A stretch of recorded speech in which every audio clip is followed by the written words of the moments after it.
And we're live. What is going on, everybody? Happy Wednesday. Camera looks a little bit low, but that's okay. Yeah, happy Wednesday. Happy last Wednesday of March. I can't believe that it is almost April. I hope you guys are all doing fantastic. And apologies in advance. My the trees and flowers and everything are in bloom here, and my nose hates me for it. And yes, it's going to be, anyone that's watched knows that seasonally, when we enter into summer and when fall hits, my nose is a mess. So I'm sure there will be lots of pausing so I can, where's my tissue box? It's over there, and the Venture XL is a great tissue box holder.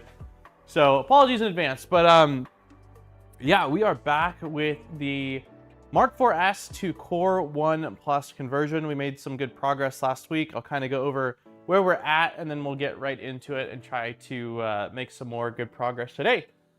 So let's see, who's here today? We got John is in the house. How are you? I'm doing pretty good. I got a decent night's sleep last night. Landon has not been sleeping well, so it's definitely been a rough week here with just exhaustion. I've been really tired. Aaron as well. So Rob, thank you so much for the 26 months. Happy streaming day. Happy streaming day to you, man. So cheers, squirrel. Hey, Tuxedo. Let's see. Rod is here. Lord Gets here. Raj is here. Hassio's in the house. Move my water over here, out of the way. Let's see, who else? Colin's here. CLB's here. There's everyone I see popping up right now. Yeah, let's do a quick little run through of what we did last week, which was largely this. So let's go up a little bit higher. Not much. So last week we worked on the back panel. So we got, let's see, there's not really space for things here. So we got the board installed and mounted, zip ties the Wi-Fi board, the power supply, got some wires in. We got the grommets in for the wires, and then we also installed the exhaust fans. So this week we are continuing from that. I already literally have to blow my nose. All right, I'm muting the mic real quick.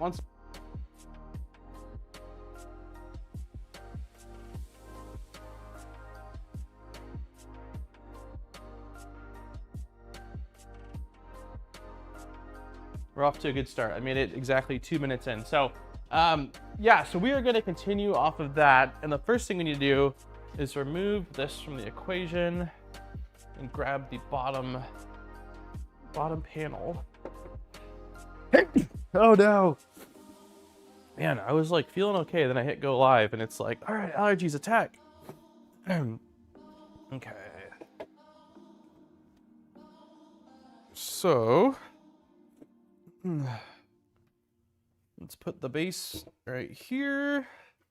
Why is this stuck? There we go. Hey Beads. Hey Hobo. Man, there's gonna be a lot. Hopefully, I'm hoping that it gets better as the stream goes on. I took a shower, which I thought would kind of help clear my sinuses, but it seems to have like re-triggered them. So I'm gonna do my best here, guys.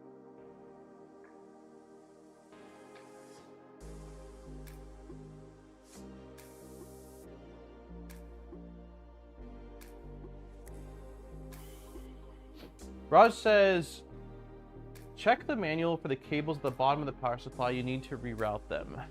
Huh. Okay, well, let me grab this really quick. I don't want to bend the lead screws. Let's see, maybe I slide. It's just not a lot of space here. Not a lot of space. Okay, let me hold this with one hand. So you're saying that these guys down here are needing to be rerouted. So let's see if I go to okay, so let's go back. That's fine.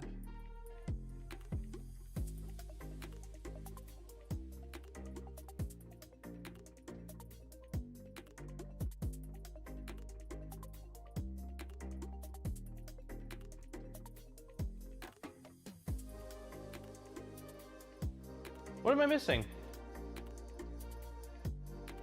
The power supply cables are showing that they're going from here through the hole, which is how mine are.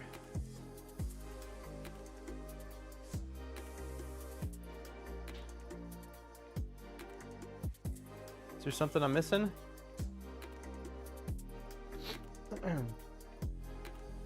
Yeah, mine are going through the hole, which is exactly what I'm seeing on this page here.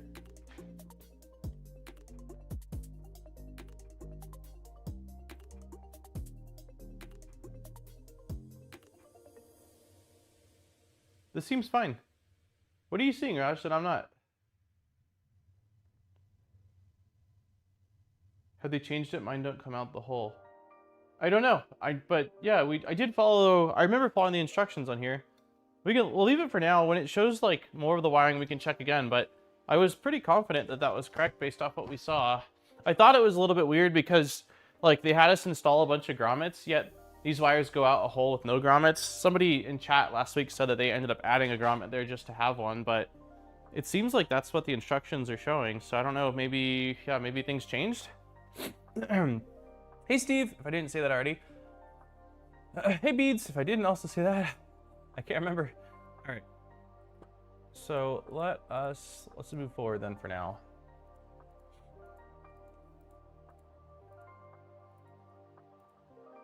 I did make, for anyone that's curious about fish tank stand stuff, I did make a lot of progress on my fish tank stand.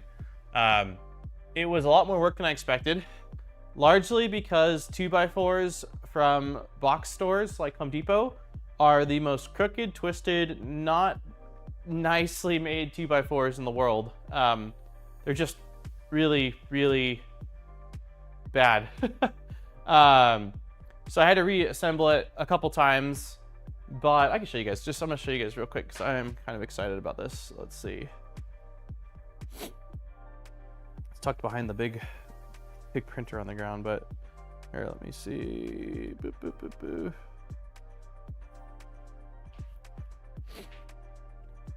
So there's the frame for it. It looks a little patchy because I used some wood filler to cover where some of the screw heads went. But that's the backside, and after I was putting it on the backside, I realized, like, wait, I'm putting plywood over the entire backside, so I don't need to cover any of this. But it is really heavy. It is very, very heavy. The next steps are going to be get the plywood cut for the top, the back, the sides, figure out how I'm going to make the front doors. It'll be plywood, but I'm thinking about maybe using the CNC machine to cut, like, a little bit of, like, I don't know, angled cuts. Stuff I could probably do with the miter saw, but I think it'd be easier for me with the CNC just to get them precise if I enter the measurements. And then it'll be painting, and yeah, I mean, that'll be largely it. So, but yeah, the wood was absolutely atrocious. I couldn't figure out why I had so much wobble, even though I was building it on, you know, like building as best I could. Also, I found out that like building it on the garage, or really like anywhere around the house, isn't incredibly ideal because your garage is at a slant for water or moisture to go away from the house, and so that became a problem. So it's definitely not perfectly level and there is some wobble, but I think it's going to be okay, and I can't do much about it until I get it into the house in the living room where it's going to be. And so I kind of figured that if it still has some wobble once it's in the house, then I'll likely end up having to just shim it, but we'll see how it goes. But yeah, the 2x4s, I got a photo. Lumber is something you need to choose carefully when you go to the home improvement. Yeah, I've only ever used 2x4s largely for building like workbenches like these, and it's never been that big of a concern to me. But with a fish tank where it's so much weight from the water and strain on the glass if it's not level, it's a lot more important. But yeah, I mean, like, look at this. So when I was originally going to swap 2x4s, this is one of the ones I'd purchased. I mean, look at that. It's so crooked. How am I gonna make anything not wobble or square when my wood is looking like that? So yeah, it was definitely a lesson learned. Something that I wasn't aware of, but I guess for framing purposes, people just don't care nearly as much. So, all right, let's see. Yeah, if I need actual good wood next time, I did find a lumber store that's like 25-30 minutes away that I was debating on going to, but they weren't open on Sunday, and that's when I was working on this, so I just ended up going back to Home Depot and taking 2x4s off the shelf, putting them on the ground there, looking at them and rolling them around to see if they wobbled. It was a process.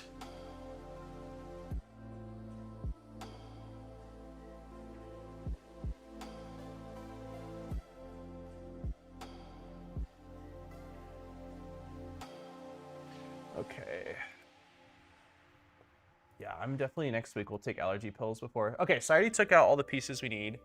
And it looks like, take the bottom assembly and turn it to the rear side. The one with the motor in the center faces you. Okay, I've got it like that now.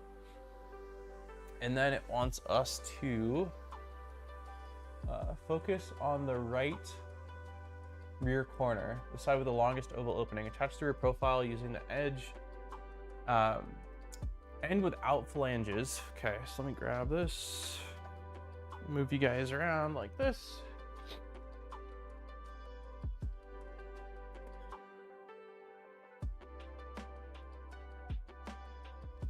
What's going on here?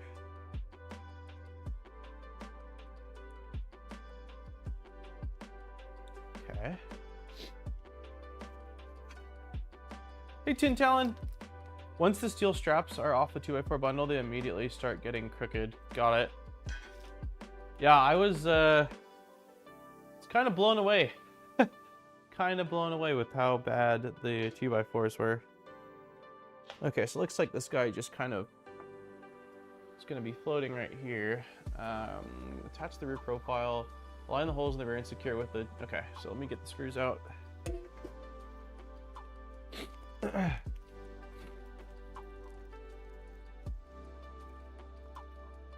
Especially when they're inside and the heating is cranked way up, they dry too fast and turn into pretzels. Yeah, I did see like at the lumber store that I was looking at online, they have stuff that says like it's kiln dried, and I think that they do a better job of like planing the wood so that it's, you know, just less crooked, but is a lesson learned. Hopefully it works out. It seems like I did read online, and a lot of people that have built aquarium stands just went to big box stores and they've been fine. So I anticipate it'll be okay. It just made the process a lot more difficult, and I likely, like I said, I'll probably have to shim some stuff, or the main areas I don't want wobble is on the bottom, obviously, and then I want it to be as level as possible at the top. So I'll probably have to shim the bottom, and then I'm hoping I don't have to, but I might have to, when I use my orbital sander, kind of sand the top profile a little bit, so that way it makes it where the top surface is actually level. But I'm hoping it doesn't come down to that. It seems like it's relatively level in the garage. And I think that the little bit that it's not level will probably correct itself when I'm no longer on a slanted surface, but it's just hard to say until I have it in its resting position, or resting place.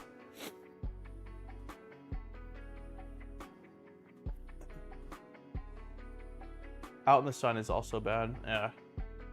I've taken to planing my dimensional lumber before I build anything. It takes most of the warp out. Yeah, I don't have a planer. I don't really have a space for it. We are eventually getting a shed, and once we do, that might be on my long-term list of tools, but I don't have one. I don't actually know anybody that has one.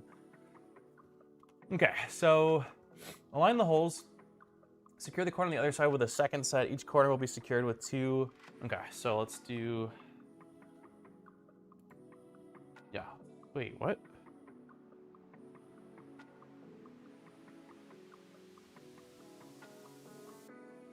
Yeah.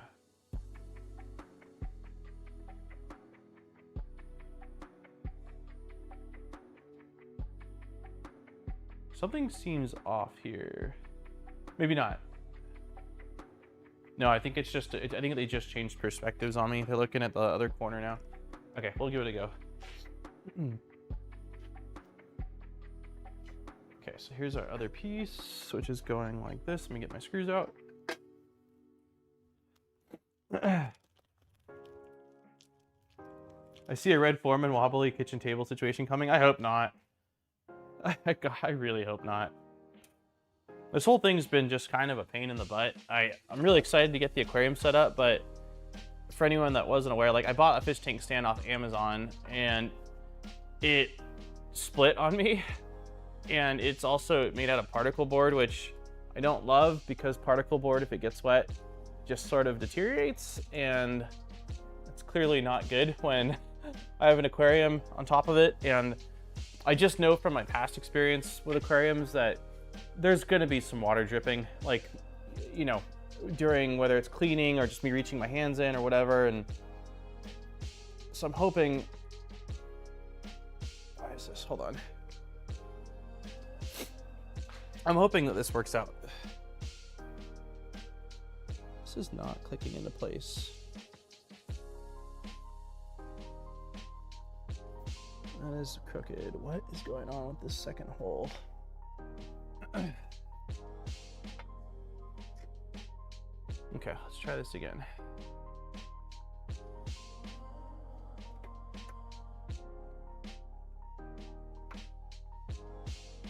I don't feel this one dropping into place. That seems crooked.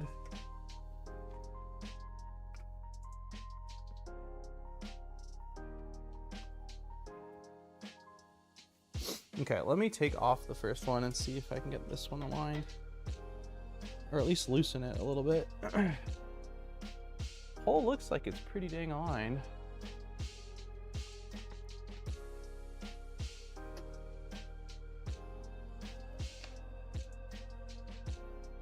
I'm just not feeling it drop.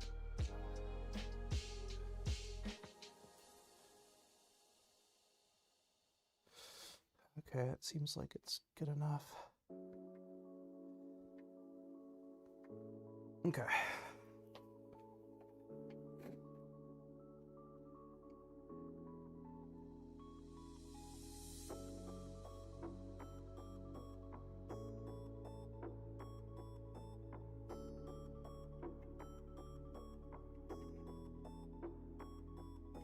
Hey, nice. How's it going? All right. Allergy break again.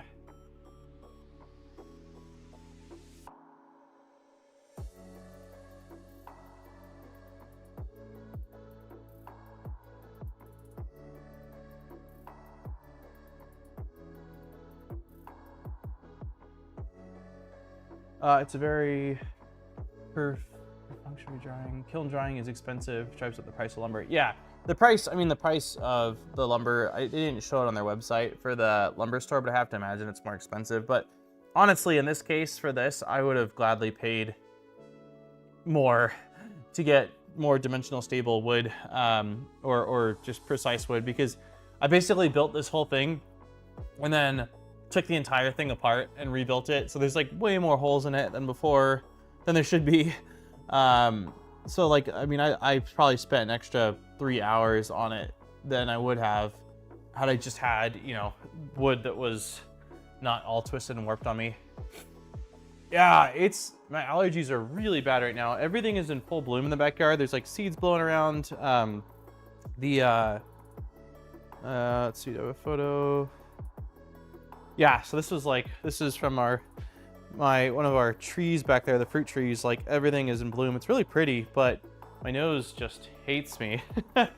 Yeah, it's the weather. I mean, it feels like we're definitely beyond winter. This was the weirdest winter we've had out here as far as it just not being cold. Like right now it's 67 out, it'll be 72.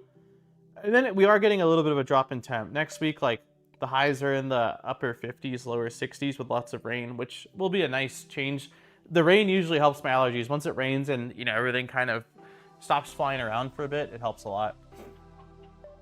Yeah, let's see, that's interesting. The Core 1 upgrade routes the cables differently compared to the Core 1 kit. I wonder why that would be. Hey, Precursor. Hey, PC. Okay. It looks nice. Yeah, thanks, nice. Yeah, I've been doing some yard work. Okay, so slightly lift the back assembly and gently place it on the base. Pull the power cable through the opening at the bottom. Okay, so let's grab our back panel.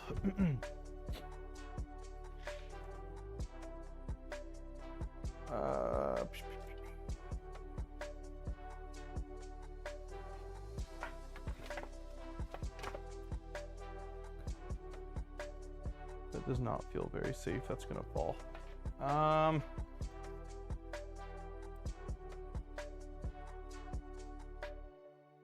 Okay, so it looks like it is saying to take this and place it. Oh, let me see where the wires need to go. So place it like that. Wires are going through. Does this hole go all the way through? It doesn't. How do the wires go through?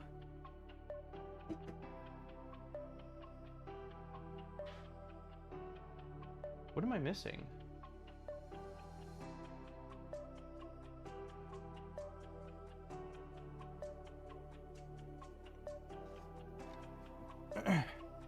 Hold on. Something seems off here. So this is showing the wires on the left side going directly down. I do see there's a hole right here. Oh, okay, so it's just open on the bottom. So it looks like as long as my wires just get fed basically into this hole, then we should be fine. I didn't actually see, since we're doing Prusa today, what's your favorite model? I didn't actually see the Prusa Awards or the models that were a part of it. Was it just something that they posted on their website, or was it a big live stream thing, or how did that go down? I'll have to check it out though. That's pretty cool. Okay, pull the power key. Okay, so let's, yeah, it looks like these just need to get shoved through here.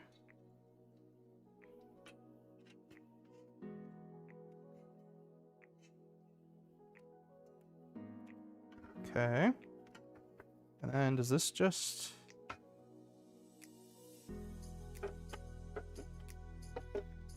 Does this just go...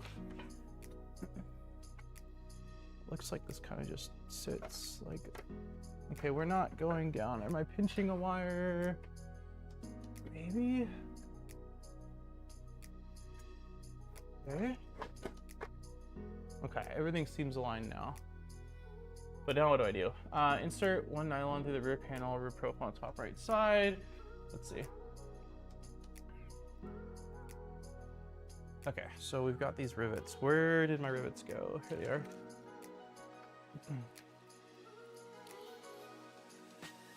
Okay. So it looks like it wants us to put one right here. Ooh, is there any secret to getting these installed? Or you just, oh, there you go, just shove it in. Okay, so we got one rivet in. Now it wants us to put a ton more in. Okay, so let's do that.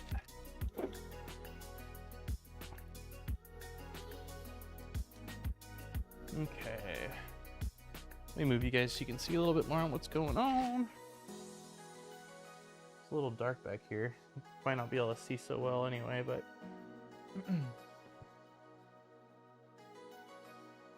There we go. Okay, let's do this. So it looks like one goes here, one goes here, it's here. Oops.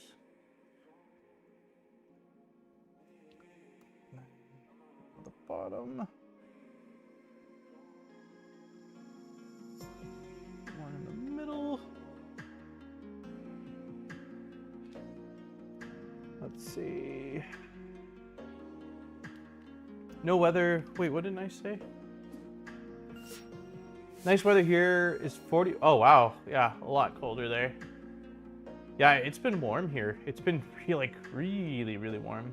I caught it yesterday on YouTube VOD. I really like the wire stripper. Don't know how good it is as a tool, but designs like that are awesome.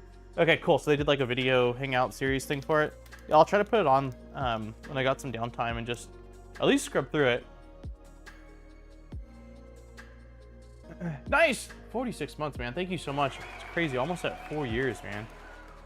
Category winners all get a 5 tool HUD. That's cool. That's very cool. Yeah, it's awesome to see. It's awesome to see the designers get awards or like rewarded, you know.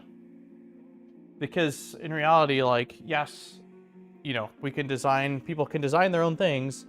But the reality is, like, a lot of us are printing out other designs that exist. So, you know, and a lot of people are just making the designs just because they enjoy it and like sharing it and getting feedback. So it is cool that, you know, they're being acknowledged as well as, even in this case, rewarded with a printer.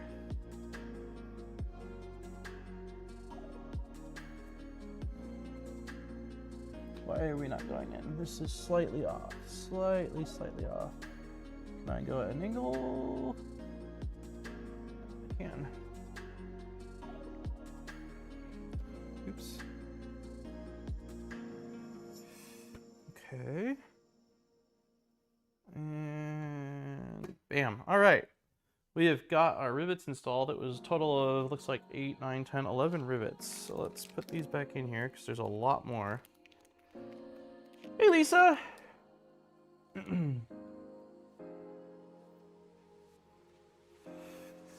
Plenty of room for a 48-volt power supply back there? Yeah.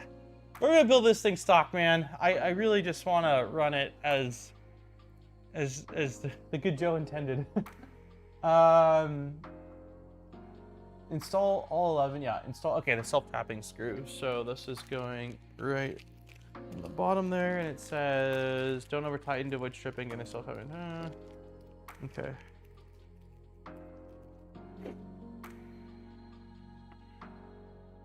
Okay, so we're installing one extra screw. I assume this is probably a grounding screw. And it's just going down here. I think. Let me make sure before I, yeah, it's definitely going down here. Don't over tighten. Okay, so we're just left-handing it, and then we're gonna stop it right there for now. All right, what is next? For the following steps, prepare 6. Smash the thumbs up. Nice, thank you for the donation. Smash the thumbs up button. Yes, I will be more on top of that this time. Let's see, like our goal, 60 likes is what I'd like to get if we can by giveaway time in an hour and some change. Okay, 632 power terminal screws. We need 4 of these. I did see these not long ago. Block terminal, black terminal, terminal. Power terminal screws. Okay. We need 4 of these. 632. Yep. Okay. What are we doing with these?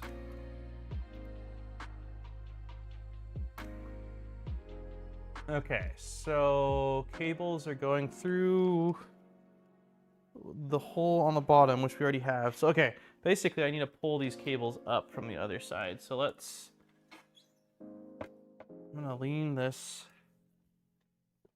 let me back you guys off a little bit. Okay, so all the wires are down here. So I'm gonna grab them all and try to get them up through the other side, which, how do I route them around the, there's a stepper motor down here. It's also not like, okay, give me a sec, because the sheet metal is a little bit sharp, and I just want to be careful I don't cut myself.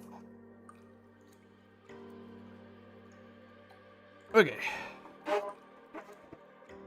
Power cables are through. I'm gonna turn this a little bit too, so that way it's a little bit better shot. And also, can I adjust, what's our, no, our f-stop is pretty low. I don't have any more lighting. Okay. Hey, Benny. Hey, Kenneth. Hey, Troy. All right, so guide the power cables through the rear panel towards the buddy board. Take one red cable from the PSU and connect it to the leftmost terminal. Using a 632, tighten it firmly but do not over tighten. Okay, so let's just follow. So red, black. What is this cable coming from up top? Okay, that's, got it. So we have 2 on that one. Okay, this seems simple enough. Famous last words. Okay, so on the far left, we've got one red cable, so we'll just go with this guy. Let's get out our screws.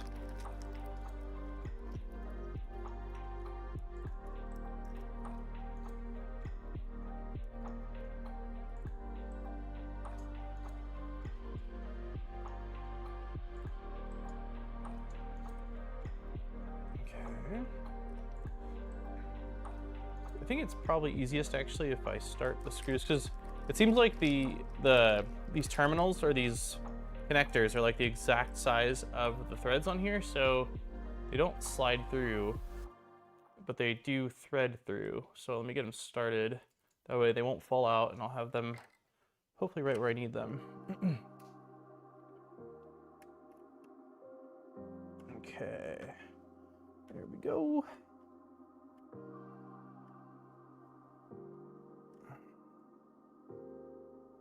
Okay, that is in.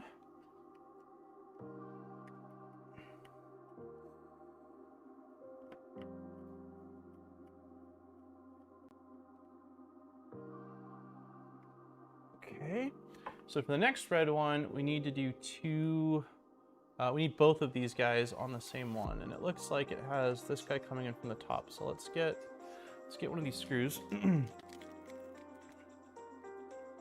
I just dropped one. Oh man, it rolled underneath. Let's see if I can see it. If not, I think there's one extra. The floor is like sharp and filthy. I'm just going to put it down for my knee. Hold on, y'all. Do I have anything? Cardboard for my knees. I was on the ground a lot building that fish tank stand, and my knees are like pretty shot. I do own, actually here, I got knee pads. I had to do a bunch of work on the ground in the backyard too. So just put one of these down. Where did you go, screw? Yeah, there's a metal ball down here that looks like a filament run out. I don't see where this screw went. Wait, I think I found it. I think I found it. Is that it right there? Yes, I found it. I found it. Yes. Okay.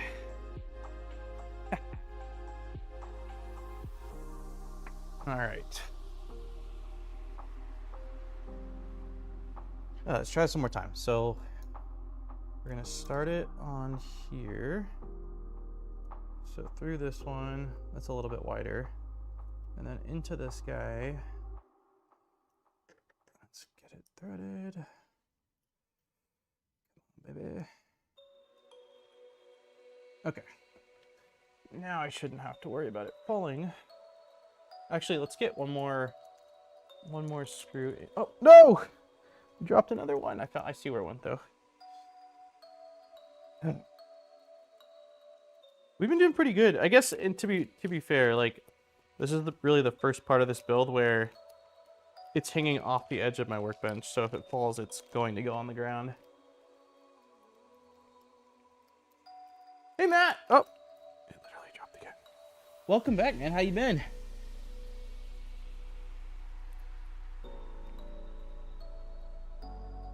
Okay, now I feel like I'm being memed on. This one fell far. I don't think I'm gonna find it.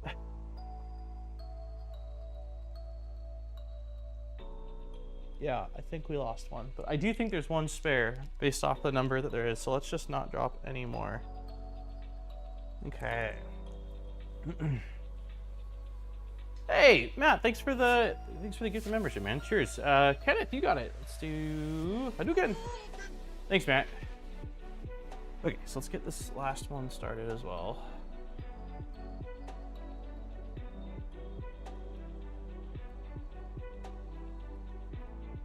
Okay, so now we shouldn't be able to drop them.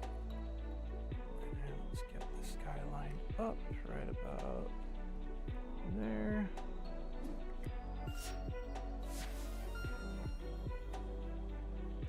That doesn't feel like it. Ah, yeah, it's going in.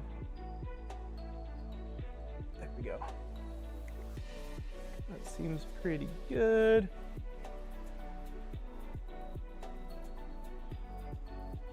Matt with another gifted membership. Thanks, man. That one, let's see. Eric, is that? I don't know if it's pronounced Eric or Eric, but Eric got a gift membership. Thank you, Matt. Hey, Viking, how's it going?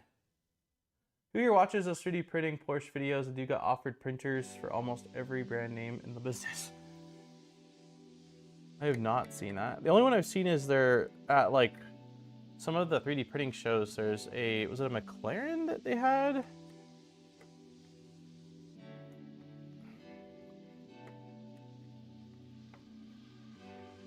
Okay.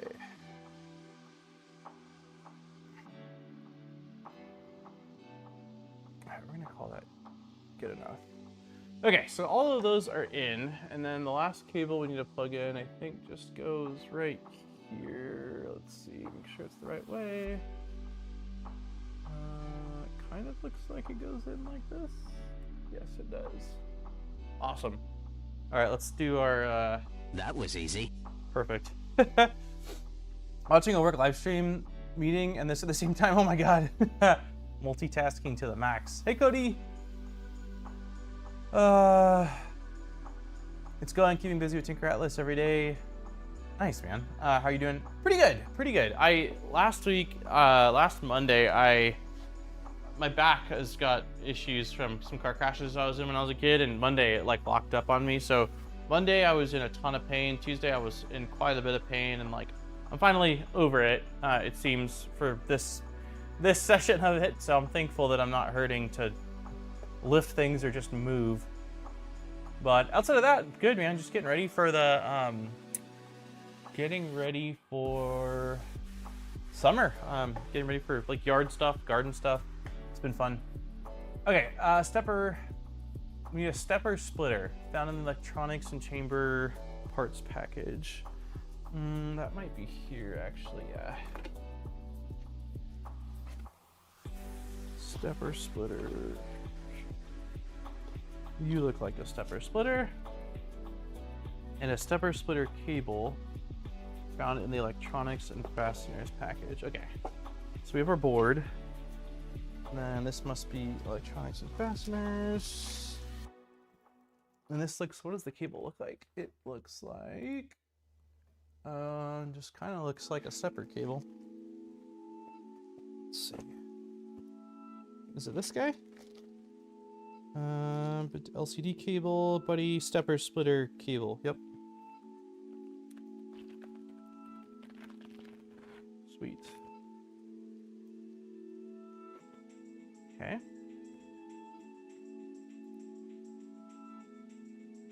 Okay, we need to tilt the printer over. I don't think I have much foam. I kind of threw out most things to declutter, which might not have been the play. Let me try to find something that's a little bit soft I can lean this printer on.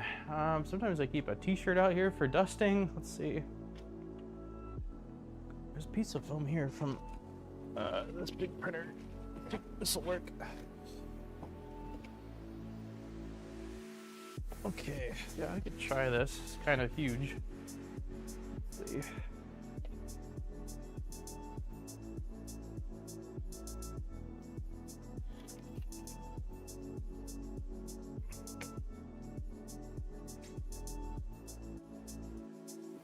Let's see. This might be too big, actually. Woo! Oh, Prusa going down. Okay, yeah, this is definitely a little obnoxious. Do I have anything else? Let's see. Yeah, bear with me.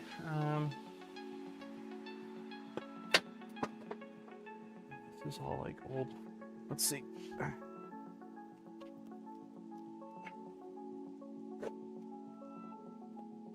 Okay, this might work.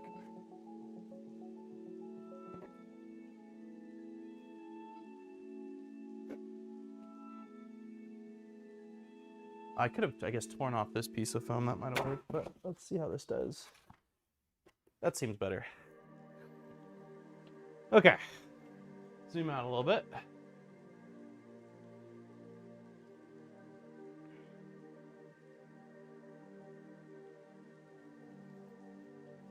Why 3 motors if only using 1 driver?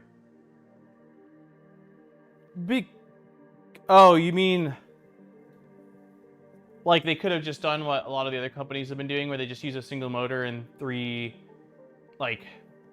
pulleys and just a single belt? I don't know. That's a great question. Okay, so very carefully turn the assembly on its back. It's recommended to support the rear. Guide the stepper splitter cable through the 3 zip ties on the left. Okay. So this, I assume, is the same on both sides. Yeah, it looks like it. Yeah, you won't be able to really see this, but I am just running this through the zip ties that we put in here that aren't tight yet.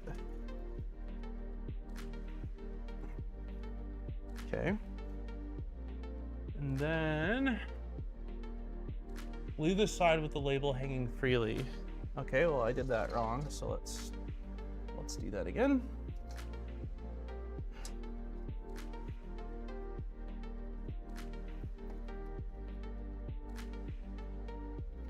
Okay, side of the label is down here.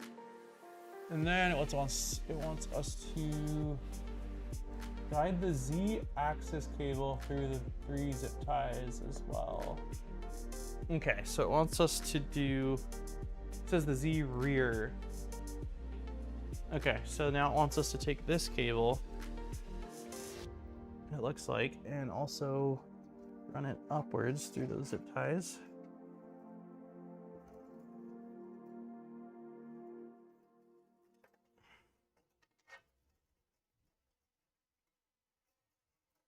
Okay.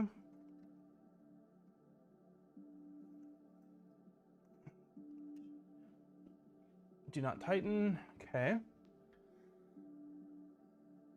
Let's see.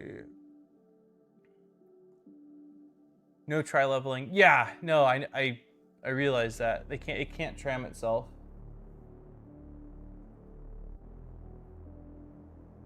3Z motors means they didn't need to make any new parts. They can just use the Z motor from the i3 style printer. Got it. I guess, yeah, because maybe that does make sense because it is connected to lead screw. So if you're upgrading, you would need a completely new lead screw instead of just using this. But I assume, is the regular Core 1 kit using 3 motors as well at the bottom? I would assume it is, probably. Okay, so now connect the Z splitter cable. So it looks like if we have this oriented like this, it wants the, so the extension piece is going here, and then ZR is going below it right here on the bottom left. And then this guy up here, which is probably a ZL, yep, is going at the top right. And then this guy coming from over here is going right there. Okay, so we've got all of our, let me zoom in a little bit, but all of our cables connected.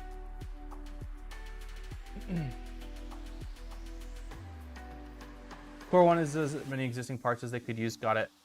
Yeah, I mean, to be fair, I don't really have anything against 1Z stepper or 1Z like stepper routed around or 1Z driver. As long as there's a way to like initially tram the bed, even if it's manually, and the mesh takes care of the rest. Like the Bamboo printers all use that, and a lot of other printers like the Centauri Carbons both use it. The K1 uses it. I think the K2 is different. A lot of the Cheaty printers use 2 drivers for their beds, so they can tram at least left to right. It would be nice if they had it. Like, I can't imagine having 2 extra drivers cost that much more, so I don't fully get it. But yeah, I agree that in this case, like, it doesn't even need to have the 2 steppers. 1 stepper is likely more than enough to drive the bed up and down if they had pulleys. But I do think in this case, because this is what they manufacture, like these motors, they just used what they had. But yeah, I don't see why they couldn't have just made a board that had those, like an extension board of sorts. Okay, so those are all in. Locate 2 spacer pins. Yep, those are at the top. From the inside of the frame, prepare the stepper splitter and attach its hole. Attach its holes opposite the pins. Check the correct orientation of the part. The logo's upside. Push the alignment stepper splitter into the pin until you feel it click. It's necessary to apply significant pressure to seat it, yet be careful not to damage it. Okay, so there's 2 holes. Okay, so I'm basically, bring this up a little bit. So it looks like we want this guy flipped around like that.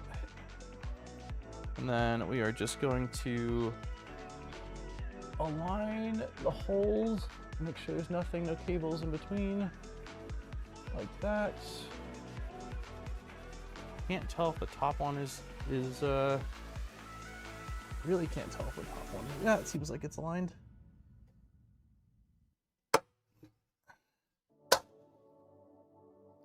How deep or how far does it go down?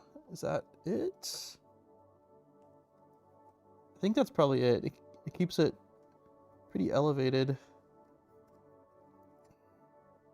So it can still wobble back and forth, but there's enough clearance where it's not actually going to make contact with the it's not going to make contact with the sheet metal, which is really what we want.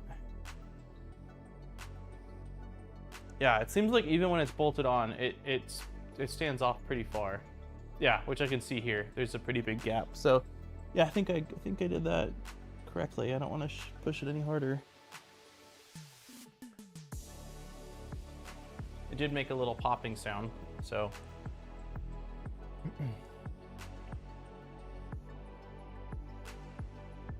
It's a cool idea, but it does hold them back. Some being backwards compatible, but for me, that puts the price tag under even more scrutiny. I understand that might not be the perfect target customer. Yeah, future upgrade options.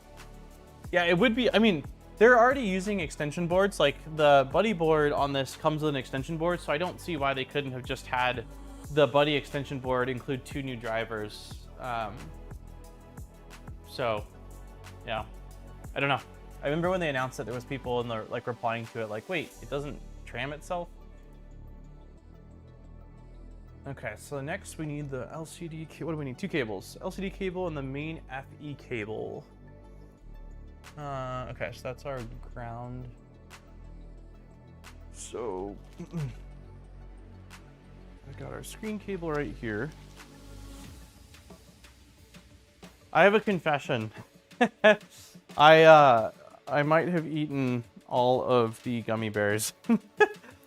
In my defense, I didn't want to leave them out here because we have had an occasional mouse problem and I didn't want them to find them. So initially I was like, I'll just bring them inside and bring them back outside. But I had a craving for some sweets one night and I remembered I had the Prusa gummy bears, and you know, one gummy bear led to all gummy bears and the rest is history. So if things go wrong with the build, I can only assume it's the curse of not following the gummy bear rations. Okay, so this is saying we need an FE cable. I think it's in here probably. Main FE cable, yep. I did Tuxedo. I have the self-control of about Jackson, about a 3-year-old. Yeah, I try not to have candy in the house because if it's candy that I like, I can't control myself. And I love gummy bears. I really love gummy bears. I changed last year my old Netgear to Synology. Nice. I've been using a Synology NAS since we were in California, so we've been here for 2, 3.5, maybe 4.5 years now. I did have one drive fail pretty early on that I replaced, but since then it's been great. I use it for, I don't keep all my raw video footage, but every time I finish a video, I do upload it there. I keep some raw footage, I guess, and then it's also a Plex server, and then I use it for keeping all of our, every time our phones fill up with pictures or whatever, I dump all the photos onto there and then clear my phone. So I've been really happy with it. You're lucky they were not the sugar-free ones. I heard those mess you up. Yeah, I've been trying not to have things like soda as much. And we were at the store the other day and I got was it a Dr. Pepper or was it Coke? I can't remember, one of the two. And I was like, oh, I'm so excited. And then I had a sip of it. It was like, it tastes weird. And I looked at it and I realized I got the 0 sugar kind. I'm like, man, if I'm gonna cheat and have a soda, I want it to be a soda, not a soda that's, it was disappointing to say the least. Aaron thought it was funny. Okay, guide the stepper splitter cable through the oval hole to the electronics. Okay. So let me change camera angle because we're gonna be down again. Sorry about the lighting and the camera angles, man. Like, it's just, of course, this is the one side of the, I mean, I could open, it'll make behind me look really bad, but let's see if I open and let some, I can do that. Is that better? I mean, it's going to look bad behind me, but the weather is not so cold. I can do that. That's fine. Okay, so we're just going to, let's wait. Which direction is the, okay, so it looks like this side is where the electronics are. Okay, so we're feeding that through. I don't actually, you know what? I don't like that it's going over the top of this stepper cable, so let's do underneath it.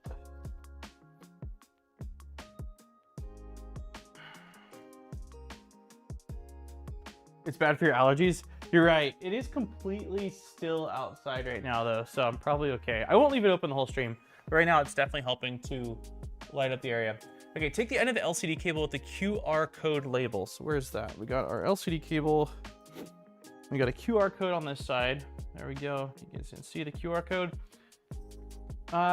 Push a few centimeters of the LCD cable, the end with the QR code, through the oval opening in the bottom panel. So it looks like that is, we want to go through here.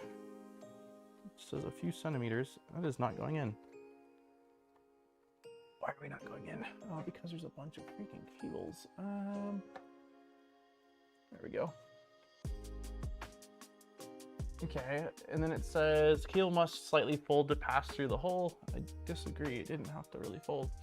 Guide the LCD cable through the zip ties on the left side of the frame. Guide the LCD cable to the rectangular opening on the front profile. Okay, so we are going to feed this through the zip ties. A little bit trickier because of its size, but I'll make it work.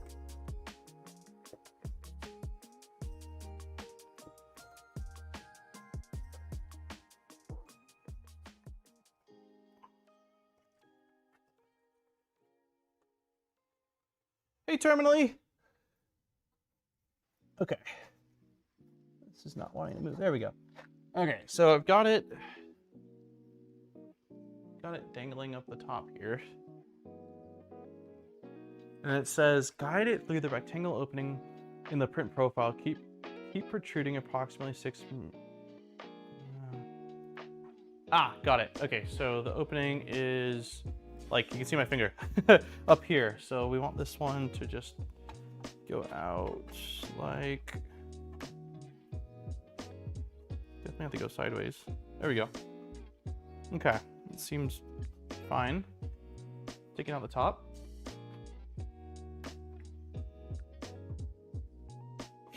Synology's NAS are good. They have iPhone and Mac auto backup options along with iTunes server for movies. Yeah, the auto backup's really nice. I know a lot of people that use, like, they like DIY their own NAS systems, and I'm sure they're great.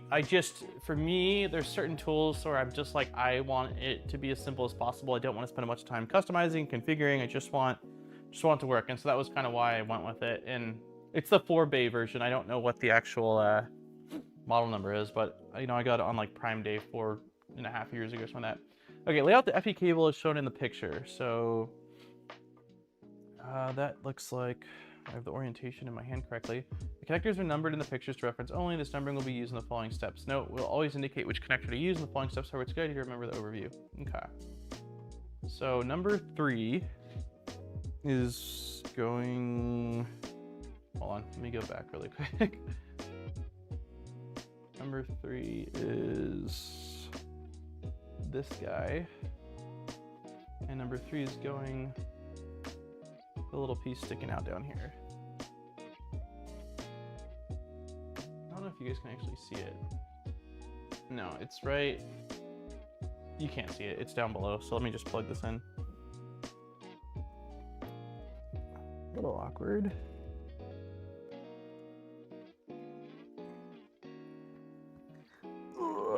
Okay.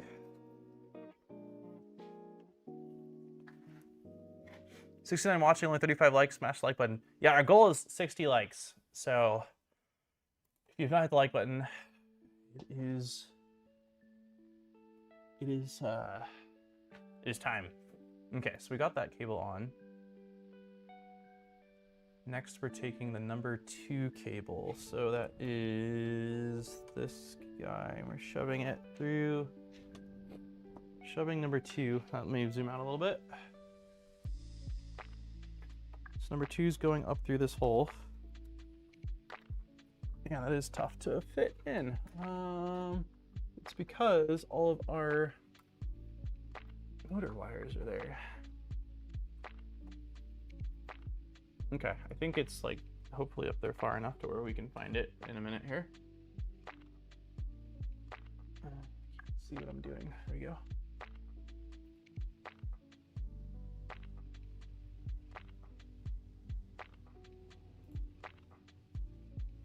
Okay, take the connector number 1 and guide it through the zip ties on the right side of the frame. This is the longer part with 1 fastener on the end. Yep, okay. So for this one, let me zoom out a little bit. Maybe a lot of it. And this one, we're just feeding. Wait, is this, yeah, this is the right piece. So 1, 2, and 3. Okay, now it's just kind of loosely hanging out right here. Push the connector through the rectangular opening in the front profile, keep protruding, leave the cable hanging free, tighten all 3 zip ties. Okay, so for this one, it's going up in the same opening as our ribbon cable. So let's bring this up a little bit.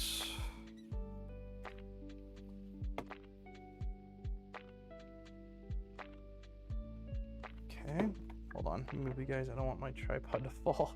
Okay, so this guy's just popping out on this side, like that. And then it says to tighten the zip ties. So this is the only thing passing through this side, it appears. I won't overly tighten it. I still want to be able to adjust it later.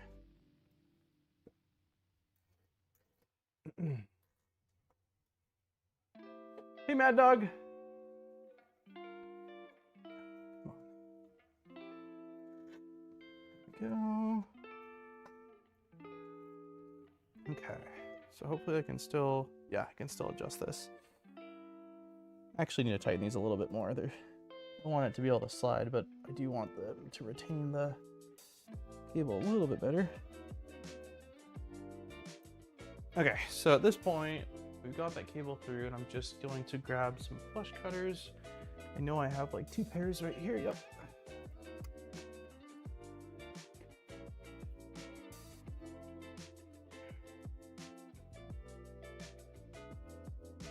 A little tricky to see.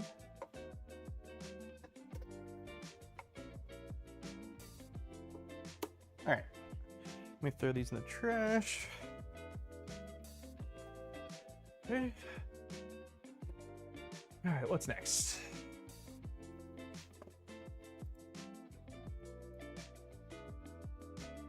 Number 4 and 5. Push both connectors through the leftmost hole, tighten all 3 zip ties.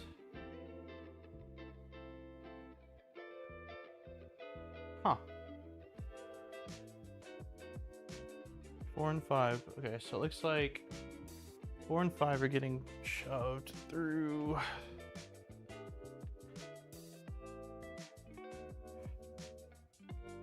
This opening.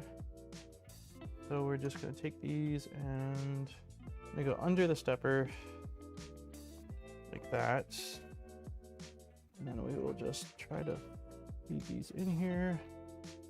It looks like it wants us to tighten the cables on the other side as well now, so I definitely don't want to do tighten all 3 zip ties on the left side. There's no need to fully tighten the zip ties, so the cables must still be easy to move for any unnecessary length. Yeah. Okay, so we're gonna adjust. You can't really see it so well, but there's zip ties on this side, so I'm gonna tighten them according to the instructions, but I will make sure that I can still slide the thing. So it's more just about bunching it a little bit more, but not fully tightening it. So that's probably good. That's probably good. Maybe a little bit more. Really, the ribbon cable is going to be the only one that is a little bit tricky to move. That's probably, I don't want to go tighter than that. That one I probably went a little too tight.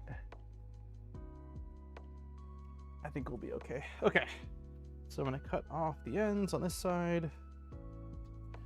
1, 2, and 3. Okay. My wife bought a new robot vacuum cleaner, also wet cleaning. Nice. We got a Samsung, it's not a robot vacuum cleaner actually, but it's a wireless vacuum cleaner, and we absolutely love it. The only robot vacuum cleaner I've had is one I got also on a Prime Day deal like 5 or 6 years ago, and it just never worked that well. It always either ate my cables or the dog hair just was too much for it. So we ended up giving it to, I think, Aaron's parents. Because they're mostly tile floor. They don't nearly have, they don't have as much of a mass. And although they have dogs, they're like, one of them doesn't really shed and one only sheds a little bit. It never worked well. I mean, I'm sure it was probably partially because it was a like no name brand and wasn't super expensive for sure. Let's see, on the bottom, loop the power cable bundle around the Z motor to shorten it. Secure the loop to the Z motor.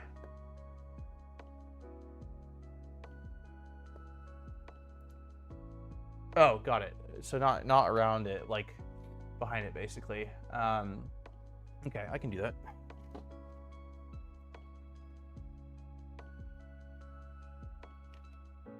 I put clipper on my $50 Ender S-Plane Plus and I wanted to upgrade the main board to the Star SK3, and that's been sitting. So now all of a sudden I upgrade XY motors to some spare BB steppers and I'm installing an afterburner tool head. It's like that. I've had plenty of builds where it's like, or just printers. I'm like, oh, I'll just do this little thing. And then I'm like, all right, well, now this thing's fully decked out. Okay, so this is the distance we have. So it looks like it just sort of wants us to do a wrap. So I'll just kind of see if I can get a zip tie around here.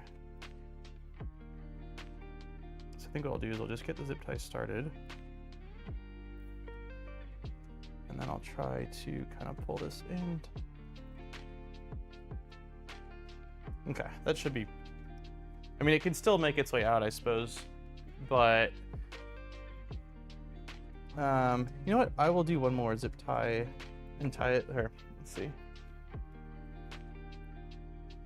Would you like a coffee? I will take a coffee. That sounds wonderful, hon. I would love a coffee.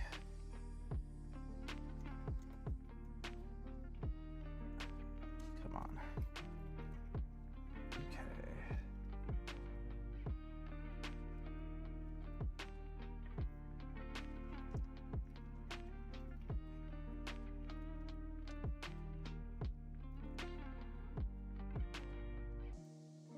Okay. Okay. Now it cannot actually come out. So if I try to pull it out, like it's stuck in there. So hopefully I didn't do anything too tight. I don't think so. These are pretty thick cables and I didn't really pull too tight. So hopefully that's okay.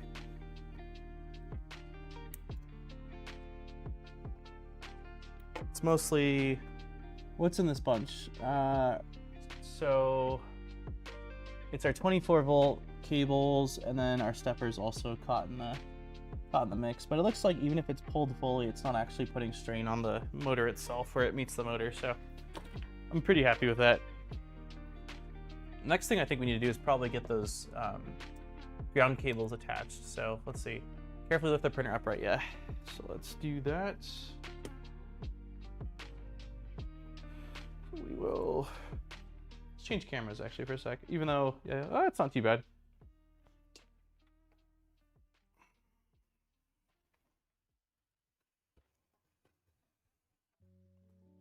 Music stopped. Oh no, it just changed. Ooh, it just changed tracks. Okay. So this is up now, and let's see.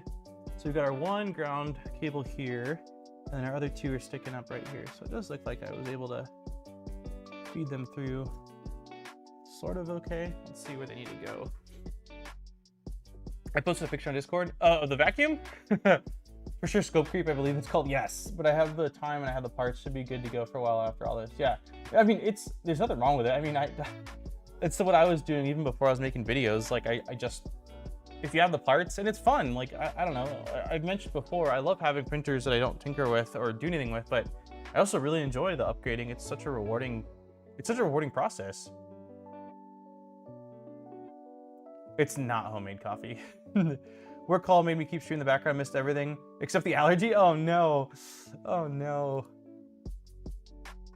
Okay, so for this one we need an M3W washer and an M36 screw. I think the M36 screws might already be out.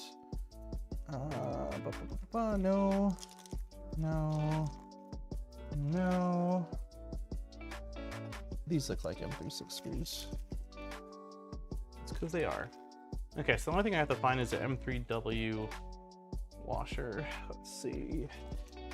M3, nope. Oh, shoot. Let's see. Not in there either. M3W washer. Okay, it is in this baggie.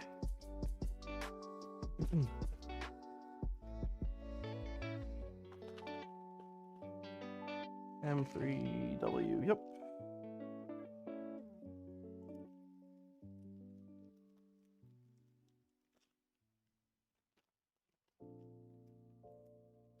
%, super rewarding to bring back a printer from the dead, yep, and make it usable again with the modern, more open source components.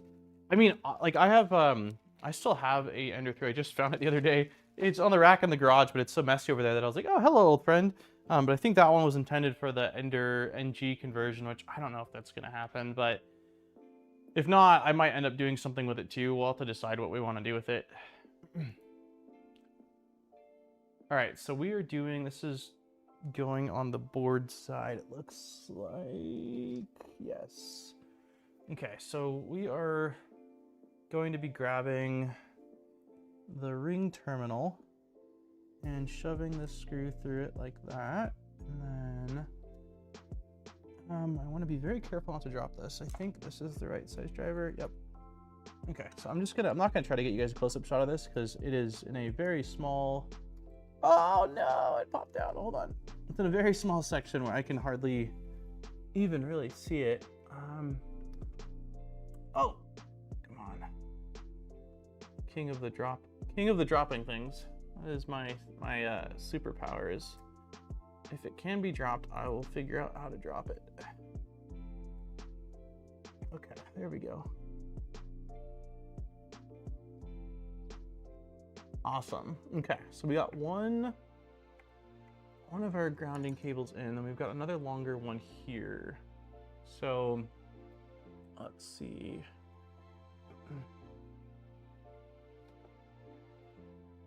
Okay, so we did that one. Oh wow, this other one goes, wow, this other one goes really far. Okay, so take the connector number 4. Yeah, we did that. M3 washer must be between the screw head and the connector. Guide number 5 alongside the buddy box and pass through the upright hole. Okay. So for this one, let me zoom out a little bit. This one is leaving here. So we are going up, up, and away. Like that. Clean it up the path. All right. Guide the stepper splitter cable alongside the buddy box. Where is our stepper splitter? That must be this guy. Okay, so this guy is going, probably will do the same route. It's going into the second connector. So over the top or down direct in? We'll go over the top because I have the slack. Oh yeah, and then this will go right in there. Nice, okay. The 100 T250. I have that same superpower. I'm also good at dropping. Yeah. Somebody watching only 45 likes. Don't forget to like and subscribe. Hey, thank you, Cody. Yeah, if you haven't hit the like button, 45. We're making progress. 60 is our target before the giveaway. Okay, so we got that plugged in. Very nice. Arrange the cables as shown. Okay, so I did it right. I did go around the top. And then make sure all the cables guide through the zip ties. Yeah, but the zip ties aren't even like partially closed yet. Place the LCD cable over the other cables and route it upwards. Okay, so let's try that now. Coffee? Coffee, coffee, coffee. Okay, did you hear my allergies? Yeah. They're really bad today. I started off the stream like, I made it almost 2 minutes before my first mute to blow my nose. Oh, okay.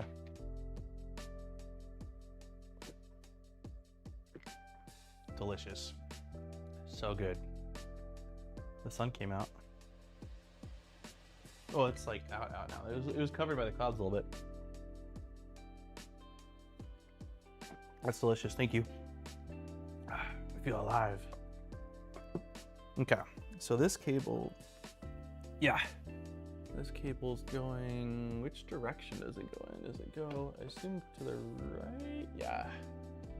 Okay, so this guy, it's a little tight in here.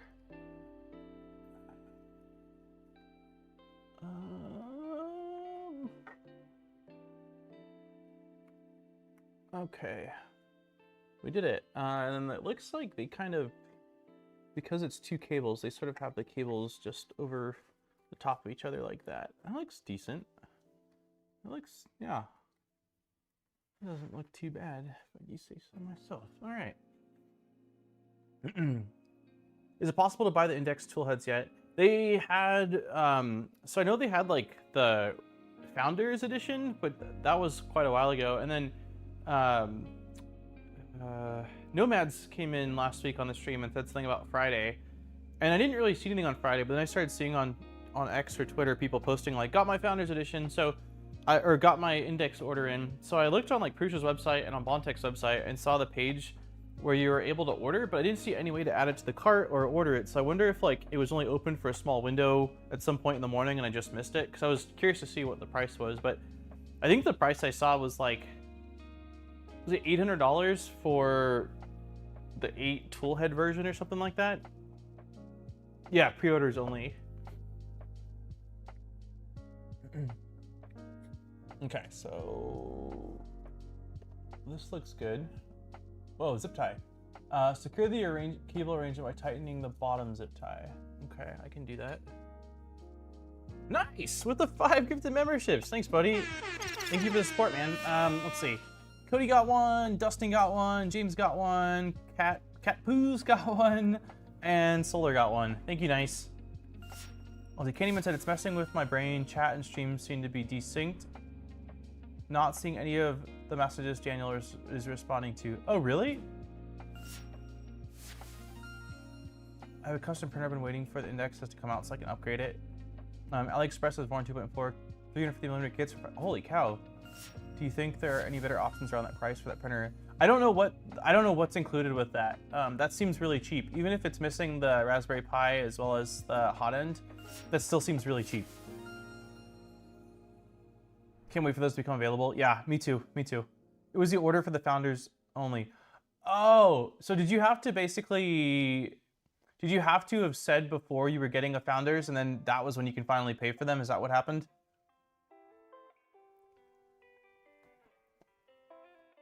Okay, so let's do the, it looks like it wants us to secure one zip tie, and it's specifically the first zip tie, it looks like.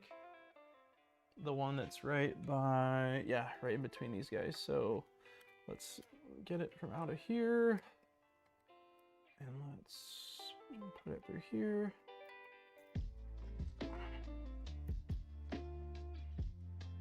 It's a little bit awkward to, like, it's a tight opening. I assume with these as well, we don't need to go that tight. Like, it's really just about cable routing more than, yeah, because you can't really go that tight because you've got this ribbon cable running through it. So we'll go like a couple more clicks and then we'll call that good. Okay, let's cut off this zip tie piece. All right. Oh, it says right there, don't over tighten the zip tie. Carefully cut off the excess, avoid cutting cables. Core 1 Plus Index is going to be awesome. Yeah, I really can't freaking wait. Tuxedo. This is when you finally got it. An order transition will ship in about 4 weeks after that. It'll open up for, okay, got it. That makes sense. Okay, so now we need the Core 1 PSU cover found in the printed parts package. I think we already, did we keep those parts out or did I? I might have, nope, right here, yep. Okay. So we got our printed part, and then we need M310 screws, which I think are these guys. Nope, those are M38s. These are not the right thing either. Those are M310s, M312s. All right, we got every screw but the right one, which is very on brand. Okay, so we need M310s. M310s, here we go. I want to see the XL with hella index tool heads. I wonder if someone will... I wouldn't be surprised if someone does that. Index seems like a much better solution than the way the default XL is set up. So I wouldn't be surprised. I'd be curious to see if they offer a conversion kit. If not, I think a community mod will end up coming out. All right, let me get a quick sip of coffee. This coffee is delicious.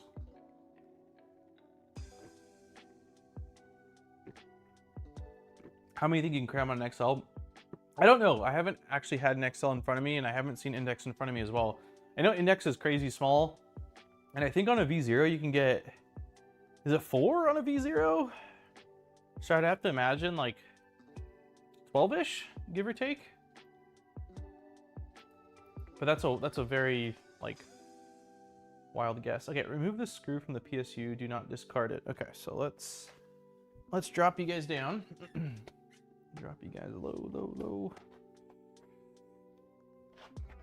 I don't think I have. Oh, I do have that screw. Okay, so there we go. Side view. Okay, so it wants us to take out this guy right here. You guys are probably just gonna get hands. Yeah, it's just gonna see a lot of hands right now. I can't get you guys a right angle because that's where I am. On the left angle, it's blocked by the wall of the printer. So, okay, taking this piece out. It says don't discard it. So I'll put it in a stack of other screws and hope that it's there when I need it. Ensure that the FE cable is routed. Wait, are we reusing the same screw? Insert the remove screw. Oh, okay. Okay, so we're basically, so yeah, I won't lose it because we're using it right now. Okay, so we're taking this guy, which is pretty stiff cable. Gosh, okay, I'm going to, I lied. I'm going to move you guys over here, which I realize puts you guys completely out of focus. All right, well, I'll try to go quick. I need to be able to get my hand in from this. This is not going to be super fun.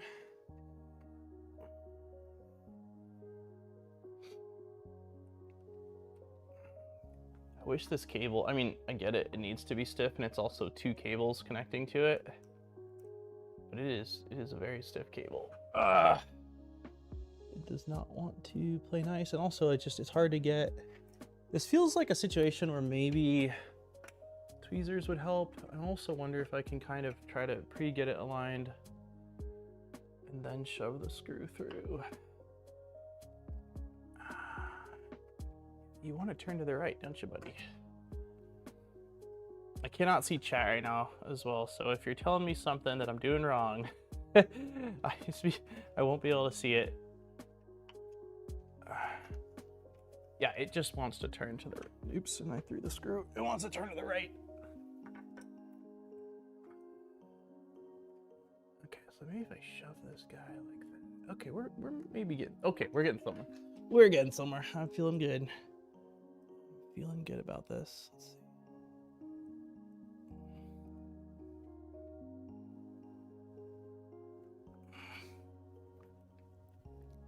Yes. Yes. Success. Or Jackson, when he does things, he goes, I did it. I did it. I did it. Did it. That's how I feel right now. Okay. So now I can probably move you guys a little bit off to the side. Oh no! Why'd we lose cable? What happened? What happened? Hold on. See if you guys come back. There we go. I don't know exactly what happened there. Have you heard much about the Muva atom form nozzle changer? I have not. I am in a Discord channel with some other content creators, and so I've seen them talking about it. And I did see a video that was posted watching it do its tool change, which seemed incredibly slow. I think it's neat. I think it's a complex system, and my biggest concern is how it will do over time. Like, excuse me. People had a lot of concerns about the H2C, Bamboo Labs, like, carousel tool changer, and I think that printer makes the H2C look like a very simple setup by comparison. So, like, I mean, I've been using the H2C. I tested it, and I'm using it just daily. Like right now, it's printing upstairs. I use it all the time, and I feel pretty good about part availability, and realistically, I feel pretty good about its longevity. I have concerns, like especially with this being a new company, how well they're going to support it, how well spare parts are going to be. So I've got concerns. I think it's neat. I can't say I don't think it's neat, because I do. I have concerns. Yeah, I can't be like, yeah, like the idea is neat, but it seems complicated. I guess that's really it. Tweezers, yeah, tweezers would have been good. The only tweezers I have down here are like the really thin needle ones, and I don't know how well they would have worked. They're great for really small things, but with how stiff this cable was, I think I needed some beefier cables. Honestly, the needle nose pliers that came with this kit might have been a good solution as well. All right, so now we're just shoving the cover over, and we are screwing these screws in. So let's do that. Yep. Okay. Oh. Wait. Okay, yeah, it does look like there's 2 screw holes, so let's see how this goes. That's not aligning. Why are we not? Oh, geez, it's just a really tight fit. Okay, the one I have some slight concerns about is this side, so let's try to get this side in first. The screw seems like it's hardly... It's like, I don't think this is gonna work, actually. Oh! Is it going? No, we're not catching. I think I'm gonna have to pop this out. Yeah, that's not going in. Can I pop this out? That was so hard to get in. Do I need to pop it out, I guess is the question. It's just a screw cover, or just a terminal cover. Hold on, I dropped some parts.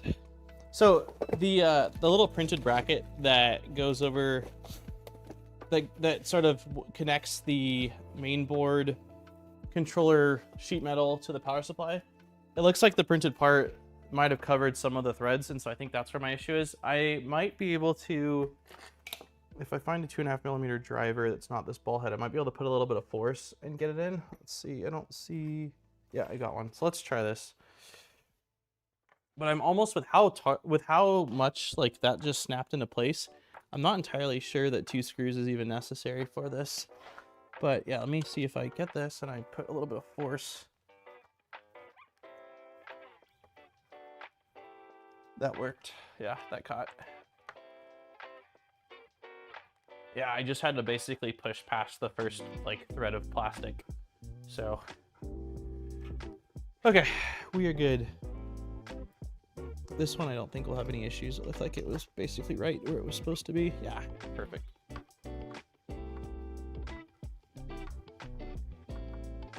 Nice. That looks good. It looks really good. Clean. Clean. Okay, so what is next? Hey WMH. Hello, bye-bye. Hi, aka William M. Harris. Have you built a solid fork? I have not built a solid fork. I have not. I do think that's a pretty cool... printer, though. If I type something weird, I have kittens all over my keyboard. Thanks for the heads up. You needed bent nose tweezers. Straight ones wouldn't have helped much. Got it. Hemostats are also good. I don't know what that is.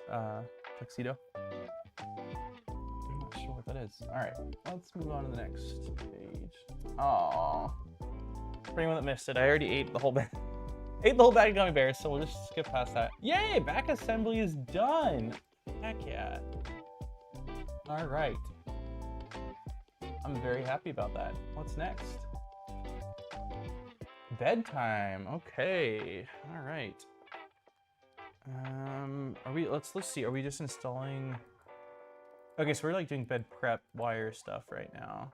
All right, so I'm gonna move this whole base, like base of the printer and back of the printer out of the way, so we can just kind of work on the bed for a bit here. Give me 1 second. 1 second. The fish tank stand is quickly becoming a place of just dumping stuff. All right, let's grab this guy. Over here. Okay, you're not going anywhere, I don't think. Oh, you seem pretty stuck. Move you guys back to the side. I'm gonna close the door as well. Don't think I'll need it for this.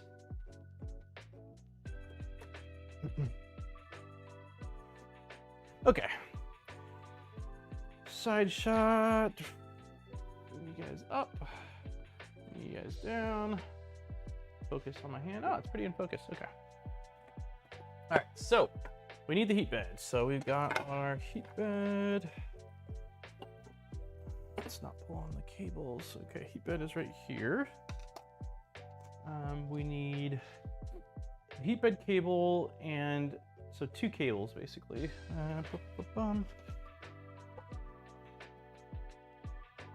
out a little bit. Heat bed power cable, red. Heat bed cable, black. Go. So it looks like they have ring terminals on. Must be these guys. Yeah, these two. Okay. Hemostats are a surgical tool. They used to shut veins during a procedure. They can be used as miniature vice grips. Oh, I think I might know what they are. Hemostat tweezers on steroids. They look like a weird type of doctor. Yeah, I actually think they look like kind of like scissors, right? Let me see. Hemostat. Yeah, okay. I actually think I own a pair. I was gifted some tools a long time ago, and I'm pretty sure it came with a few of these. I don't think I've ever used them, though. I'll have to look and see if I still have them. It would have been years ago. Definitely didn't know that's what they were called, though. I just called them... I don't know what I call them, honestly. Okay, so we got this, got that. Now we need some other stuff. We need 3 M3W washers, which I think should probably still be out, maybe. Here, let's move this out of the way real quick. Okay. So they're black screws. We don't need those. Don't need those. The black screws are M3 by 10 RT. Yep, we've used those before. So we need 2 of these guys.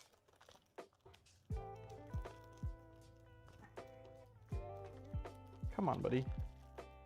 There we go. 2 of those.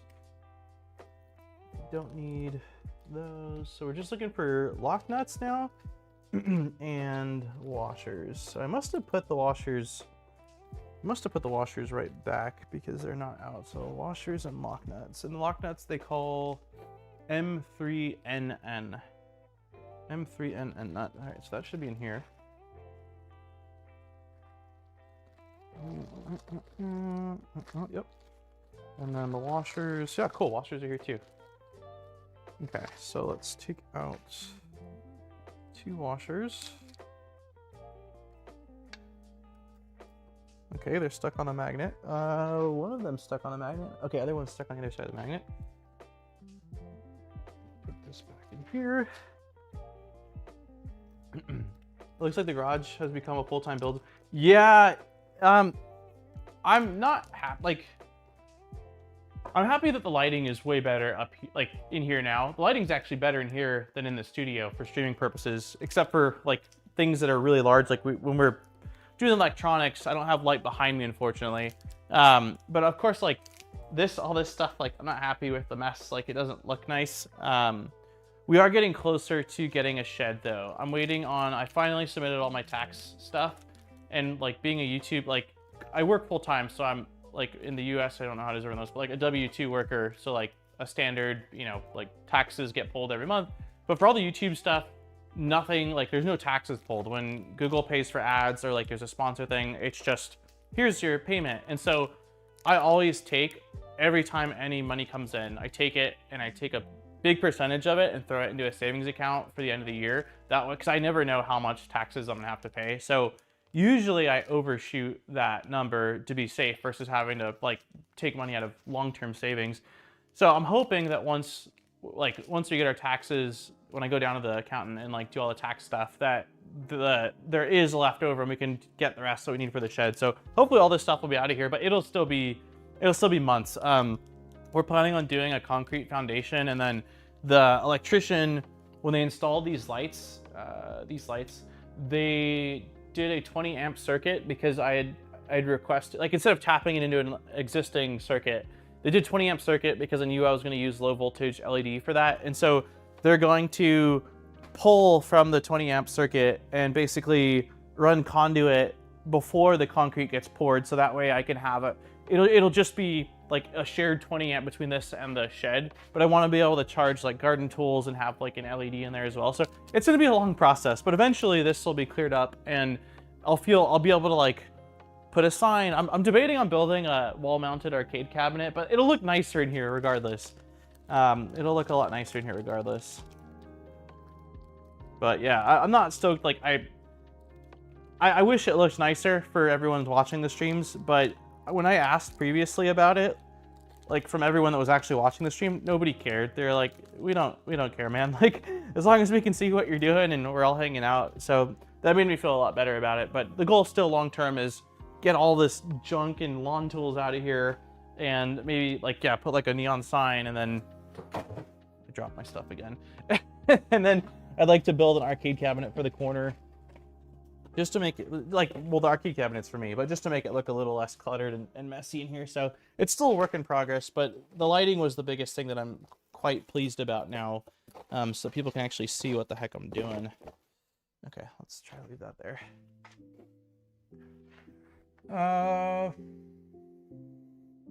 Okay, we are gonna open up the giveaway, the link for the giveaway. The goal is still 60 likes. We're at 46 likes. If you have not hit the like button, we need 14 more.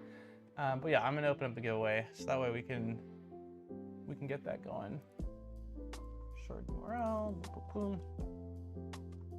I don't have room on my property for a shop. I mean, like, hold on.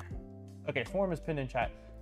So this house is on a 1/4 acre, which for a newer build is a good sized lot. Like a lot of times you don't have any sort of yard, but like the 3-car garage ate into some of the side yard, and then this area is like the dog run and shed area, and then behind that it's like the property is like wider than it is longer, and we had a huge slope. So when the house when they were doing some stuff in the backyard, we had them bring in dirt to like not level it out, but like fill in some of that slope.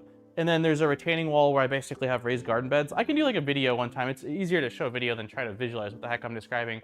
But there's not really a good spot for a shop. And then on top of that, because this is a new build, and everywhere in Idaho, pretty much that's a new build, unless you buy land and just have a custom house built, which is crazy expensive. It's HOA. So like my hands are tied as far as what I can do. Like I'm allowed to have a shed. I can build a shed. The only requirements really are, there's like certain setback requirements from the house and from the property line. And then it has to be it has to be painted matching colors to your house. Like you can't have like a bright pink shed or purple shed. But as far as like building out a shop, it would, yeah, I don't think the HOA would allow it, even if we had the space, which we don't have the space for it. The dream initially was to find a property on like an acre of land, so that way I could do like this crazy, just like build out like something awesome back there. But when we were looking to buy a house, the market was so competitive, and there was incentives for new builds, like both from the lender's standpoint as well as discounts from the builder, like towards any sort of add-ons and stuff like that. So like it just made a lot more sense for us. But the dream long term, like the dream initially, I guess, was to build out like a massive workshop, but it's just plans change. You know, we got kids and stuff now, so it's the things that were important to me are still important to me, but the priorities like have shifted. So yeah. I mean, there are some pros of it. Like there's certain pet peeves I've had places where we live where there's not HOAs, but there's a lot of stuff also that's like really silly. And this neighborhood we're in is super small. There's only 34 houses in our entire community. It's basically one street and then two like private streets that have two houses on them. And so like it feels weird having an HOA to me on such a small street, like small neighborhood thing, and the price of it.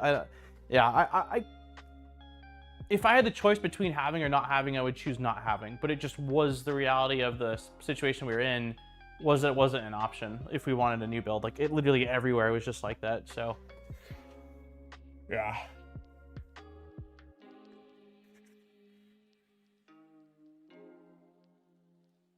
I heard stuff like you can't park a truck on your driveway or can't park on the street. Something weird. Yeah, it depends. Like, so one of my neighbors, we'll get back into building really quickly here, but like one of my neighbors has a boat and he's not allowed to keep his boat in his driveway. And that sucks. And like, I think you can't have like trailers parked in your driveway, which I don't really understand. Like I could see, like, I don't love, if you had a trailer parked in the street, I wouldn't like that. Like it creates blind spots and it could be dangerous, I suppose. But like on your driveway, I don't understand that. To me, it's like, it's their property. The exception to that would be like, if it's like some sort of like really like messed up, like rusted out project that looks just horrible that you have there for years, like that I don't love. But this, like the extent of some of the rules to me, I'm like, that seems just really silly. The lucky thing is like, there's not a lot of stuff I want to do that's wild. Like I would love to have been able to park a trailer, like a camper trailer or something like that in the driveway in the future if that's something we wanted to do, which we can't, unfortunately. I don't know that it would fit in here, plus this is where I work. So, but yeah, I mean, like most things in life, there's good and bad. Yeah, but yeah, some of the rules are dumb. Yep. I live in a van on a river before moving into an HOA. Yeah, it depends. Like I said, it depends on where you're at. Some places you can do it, but some places you just can't do it. So, luckily, like I know at least one of the two main people on the HOA because it's such a small street, and like the guy I know is super, super cool. The only downside is he's not really the shot caller. It's the management company above him that calls the shots. He's just sort of like, he can bring his voice to the table and the concerns of the neighborhood to the table, but ultimately the property management company above them, which are completely disconnected from anything, are the ones that make the rules, which that I don't love. So yeah. Okay, let's see what's next. Follow the polarity markings on the green bed. The pad labeled ground should be coupled with a black wire. Take both cables. Note the labels on each. Use the unlabeled ends for the heated bed. Okay, I can do that.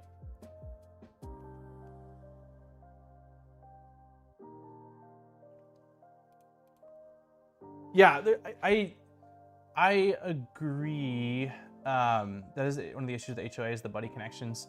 Yeah, I agree with that statement though. Like, there's certain things that are extreme where I'm like, yeah, that would be fine. But then it's like, where do you draw the line between what's extreme and what's not? And then the rules end up becoming like just overbearing or too much. I don't know. I know some people on the street that have done things that like you're not supposed to have done without consulting HOA, and they just did it. And I have, like, even when I built the playground, because we're on a like upward section, so you can see our backyard from like the street behind us, unfortunately. Not during summer so much because there's trees that live there, trees that have been there forever that kind of fill out the area. But during winter time, it's completely open. So even before I built like this big, like this playground thing for Jackson 3 years ago, I just ran it by them. I was like, hey, is this cool? Like, I just want to make sure, because one, I didn't want to spend the money, and two, I didn't want to spend the time building this thing if it was going to be an issue. But it seems like largely anything in the backyard isn't that big of a deal. It's more front yard stuff. So, okay, let's do this. Place the black cable on the ground pad. Orient the lug connector with the thicker part facing down. Got it. Okay, so let's see. It says it wants the side without the side without the label is on this side, and the thicker lug facing down. Which, if I look at it, the thicker lug is where the wire attaches to it. And then we are doing insert screw through washer. Okay, so screw through washer. Here we go. Screw through washer through connector through here. So we'll just get this started, and then we will worry about orientation in a second here.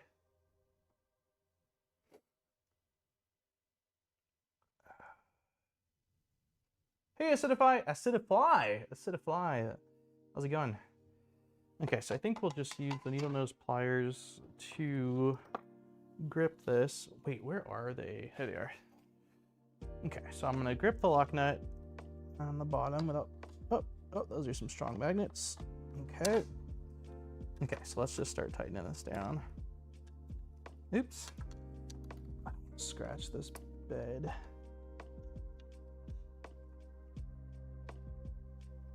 Also, giveaway is open for anyone that is just joining in. Okay, it says, place the cable. Hold on, let me change so you can see. Place the cable grab by orient the lug nut, the thicker part. Place M3, insert, attach it. Using the same technique, attach red cable.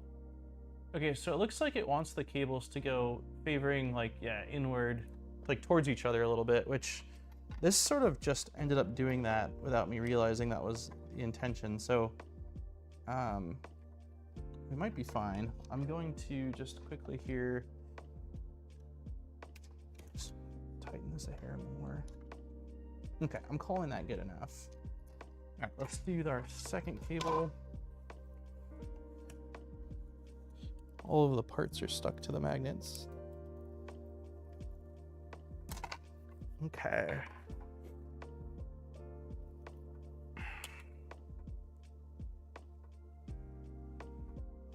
My neighbor has a rock climbing wall against their house. Smash the thumbs up. On the, like, on the front of their house or in the backyard? Hey, Stuart. I would not love that on the front of the house. In the backyard, I could care less. Okay, so same thing. We're gonna get the lock nut on here. Backyard, okay, yeah, whatever. To me, like, the backyard is, like, that's your place to, you know, run wild and do what you want. It's your backyard. It's like your hangout, your oasis, your whatever activity center. Yeah, where I grew up, the house that I was in from birth till, you know, I moved out as an adult was not HOA. My parents bought it in '91, and there were definitely situations where it's like, come on, dude, hold on.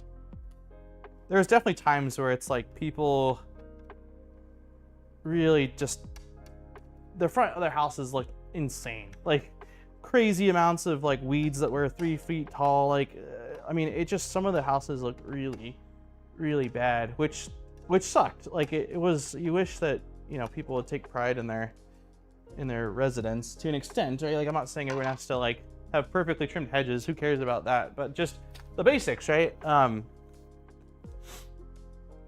yeah, we always, I mean, we always maintained our outside. Hey, TPs, smash your thumb. Don't smash your thumb. Smash the thumbs up button if you haven't. We're trying to get to 60 likes. We were at 46 last time I checked. I don't know what we're at now. Also, giveaways open. We'll close that in like 20 minutes.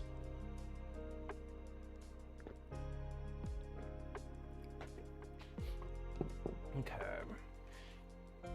So we should be done with this. For the following, please prepare the bed cable cover. I don't think we've taken that part out. Bed cable cover. Heat bed base. That's not... Yes, this is the part. Okay. Cool. And then we need, what else? Regular nuts, which I don't think we've used yet. Oh, no, we have. We've totally used regular nuts. Or no, maybe we use square nuts. What else do we need? We need One M3 by 10 RT. M3 by 10. I'm throwing out some stuff. It's just kind of like excess bags. M3 by 10 RT. Yep. Okay, so we got that. The only thing we're missing are regular nuts. Only 58. Oh, we're getting close. We're getting so close.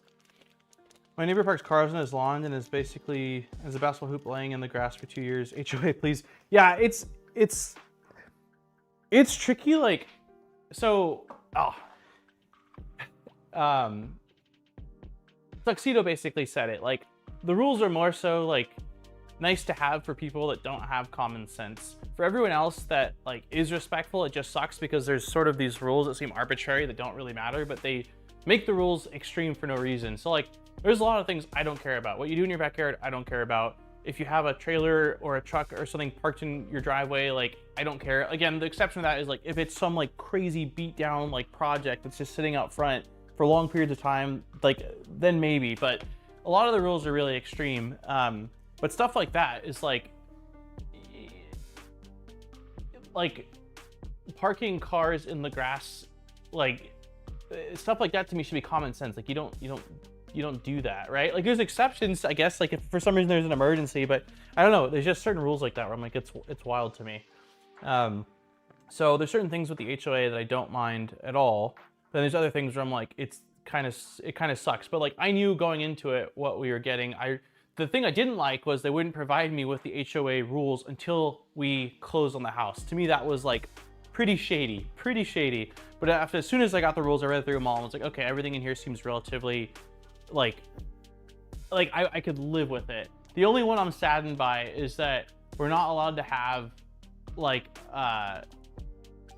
for animals, like we're only allowed to have like dogs, cats, like bunnies. Like we can't have chickens or something like that. And I could see myself like having a little chicken coop in the backyard if I was allowed to, but apparently we're not. So it is what it is, you know?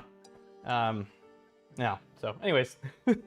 I need to find some M3N nuts. M3N nuts. Let's throw this down here. M3N, yeah, it should be in here. No orangutans? Yeah, we talked about this, but like I think my long-term plan, if it ends up working out, is like when I'm older, I could see myself getting a little plot of land somewhere with like a tiny home or something like that. And that's my area where I have like more garden space and stuff like that. And that's a little bit more off the beaten path. But for now with kids, like, you know, for the next 18 to 20 years or whatever, the location just makes a lot of sense. There's like some really nice schools around here, like charter schools that we're hopefully can get into with, it's all lottery based, so we'll see. But like, and it's just centrally located for people wanting to visit us from out of state and stuff like that. It just makes sense. But you know, nowhere's perfect. It's all weighing pros and cons and trying to find a place that, you know, obviously has more pros than cons for your specific needs in life.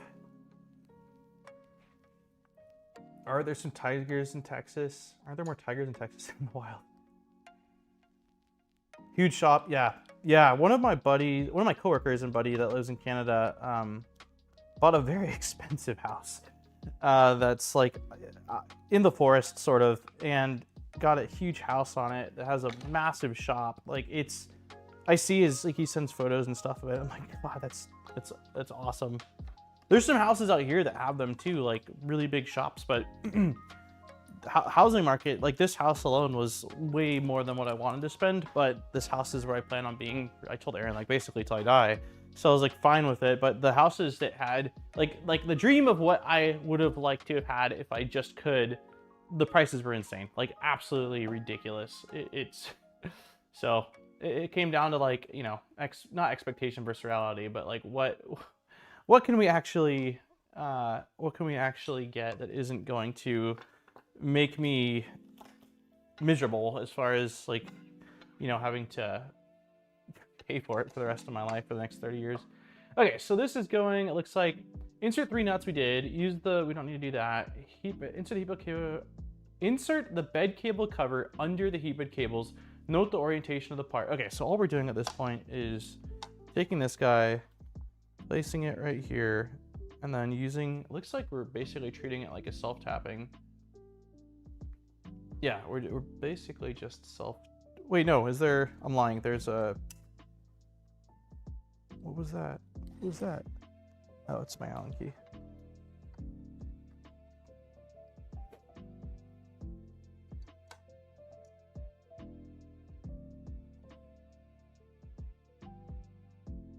Is that also your wife's dream later on in life? What, the little tiny home and the wilderness thing? No, I think that this house largely is everything that she really wanted and probably more. I think that I had a lot more. I think that I had a lot more sort of. I have a lot more hobbies than she does, I guess, to start off with, and I had a lot more, not requirements, but just wants than she did. Like, her main things were like enough space in the garage to park the car in the garage, because the last place she couldn't, because all of my work stuff. So that's why we ended up doing a 3-car. So that way I got, you know, like a work area, a storage area, and she can park the car. And then she really wanted a fireplace, which we were able to get on the new build. And I mean, most of our stuff was like kind of just like the kitchen size, or like certain stove type or something like that. I'm the one that's like, need a space for chickens, need, you know, an orchard of fruit trees. Like, I think my wants were probably a bit more, I don't know if egregious would be the word, but definitely a little more extreme. I just sealed my fireplace because of kittens. Oh, like close it off. We use it all the time. The fireplace today is like 70 and we still have the fireplace on. Aaron loves it. It's just it's a gas fireplace here, which growing up, we always had a wood burning fireplace, which I think is cozier, and like, I like it, but certainly a lot easier and low maintenance, you know, flipping the switch and having the fire. And they're like, wow, look at all that space I can dirty up. And I'm like, look at all that space. Wait, what? That's it? We're not putting the cover on it yet? I guess not. Heat bed carriage.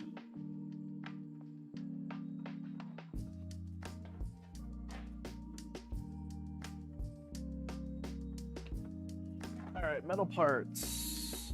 Metal parts. Oops.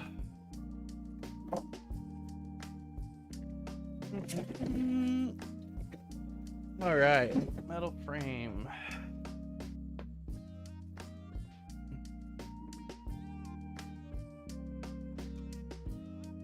That's good. I would never use one in California. That's funny because, like, so the house I was born and raised in is in Riverside, which is like technically the desert, and it's super hot, and we used it all the time. I mean, not during summertime, but during wintertime, definitely during the holiday time, we would have it on quite a lot and just kind of hang out there. We do like board games. We had a little like small table in front of the fireplace, so we do board games on and stuff like that. Okay, so we need this part we got. We need expansion joints, which I think are all inside of this guy on the ground. Let's see, 1, 2, 3, 4. Hopefully I didn't lose any. 5, 6, 7. There's one more that's not. 8. Okay. So we got 8 of these guys, and then we need M3x4Rs, which I think are these small. No, the M3x. The fasteners packages include both M4R. Okay, so this is RT. We need R. I haven't used R yet. M3x4R. 3x4 and 3x4T. A lot of screw types. And 3x4R. Okay. Hey, Luke. Riverside must get cold at night, though. It depends. Like, during wintertime, it definitely could get pretty cold. Not compared to, you know, where I'm at now, of course. But M3x4R. Wait. Yes. It's kind of confusing. Yeah, it definitely did get chilly sometimes during the winter time. But yeah, I think like a lot of times when we ran the fireplace, like heat was certainly nice. Like here, we definitely use the heat a lot more to like warm ourselves, but it was sort of more the ambiance. Like I know that my mom a lot of times during winter, like when we had our little Christmas tree, like she'd love having the fireplace on, and like it just sort of set the stage for like, oh, it's the holidays. It's so like nice. Let's all kind of hang out. Is the bag of soil your emotional support? That's funny that you saw that. So I just got, oh, Luke, check it out. That's funny you're here. I just applied it for the season. Luke recommended this stuff to me last year. This is called Dr. Jim's Tree Secret. So I've got 4 potted fruit trees, and this is what I use thanks to Luke's recommendation, and they did really well last year, so I just got this stuff again. But no, I got the soil and this stuff. So we've got 5 blueberry plants, and blueberries like acidic soil, and so from everything I've seen in most places, they do better in pots actually than in the ground. So I have them in 10-gallon or 5-gallon pots, and they've been in there for 2 years. And the one that I repotted into 20-gallon has grown substantially. So I got more soil and then the acidifier to transfer those blueberry plants into a larger pot. It is also my emotional support soil, but yeah. Man, I wish I could show you guys my little seed starting area. I don't think I can get, the camera. Let me see, hold on. Can I show you guys this? You can kind of see it, hold on. Here. So I set this up last week. It's hard to see. It's also super messy back here right now. But this weekend, I'm finally gonna get all the seeds started. So I have it on a smart switch, so it'll turn them on for, I think 8 hours. 8 hours on, 8 hours off. Is that right? Or 12 hours? I can't remember what I did last year. I'll have to repeat it. But yeah, I got the lights all set up and automated. Got the seed kits there. And then I've got my soil block. And then instead of using plastic like seed trays, I'm using this thing, which I think I showed you guys before. You basically pack it with, sorry, that sounds awful. It needs grease. But you pack it with the potting soil, and then it forms 4 little pots essentially out of the soil. So you just plant the seed in a soil pot. And it's supposed to prevent the seedlings from being able to get root bound, as well as make it a lot easier for me to manage water, because I basically will just fill the tray that they're all sitting in and it'll water them versus having to water each individual cell, which was like a pretty involved task last season. But last season I had 150 seed starts, and this year I'm not doing that. I'm probably gonna do like 60 or so. I should do a few streams on printing garden stuff. I don't know. I mean, I could. Yeah, I know that like Taylor does sort of like alternative streams. Locked the pot. Yeah. Hey, down under. FBI, open up. Wood heater and open fire is the only type of heating I have. Got it. And we have a tank water, as there is no mains water and runs past our property. Interesting. I had my seeds planted from last week. Nice. Yeah, last year I started them the first day of March, but they got way too big and it became a huge chore. It became a huge chore. Like hardening them off was a nightmare. I also seed started things that didn't need to get seed started. Plus I learned a lot last season. Like squash bugs are insane out here, so I'm not doing any squash plants this year. I'm not doing like squash, I'm not doing zucchini. I am doing cucumber. They didn't seem to like the cucumber as much. I'm not doing Brussels sprouts again because aphids were insane. I'm not doing corn because it was a nightmare. So I'm primarily focusing on, we'll have a lot of fruit, but that's like, we got raspberries, blackberries, strawberries, blueberries, and then fruit trees. And then I'm doing 3 varieties of tomatoes, jalapenos, pepperoncinis, and banana peppers, bell peppers, whole beans, cucumbers, broccolini, watermelon, cantaloupe, and then there's maybe 1 or 2 other things. Oh, also giveaway, we're ending the giveaway, or we're doing the giveaway drawing in like 4 or 5 minutes here, so if you haven't entered in, do so now. Lots of bees?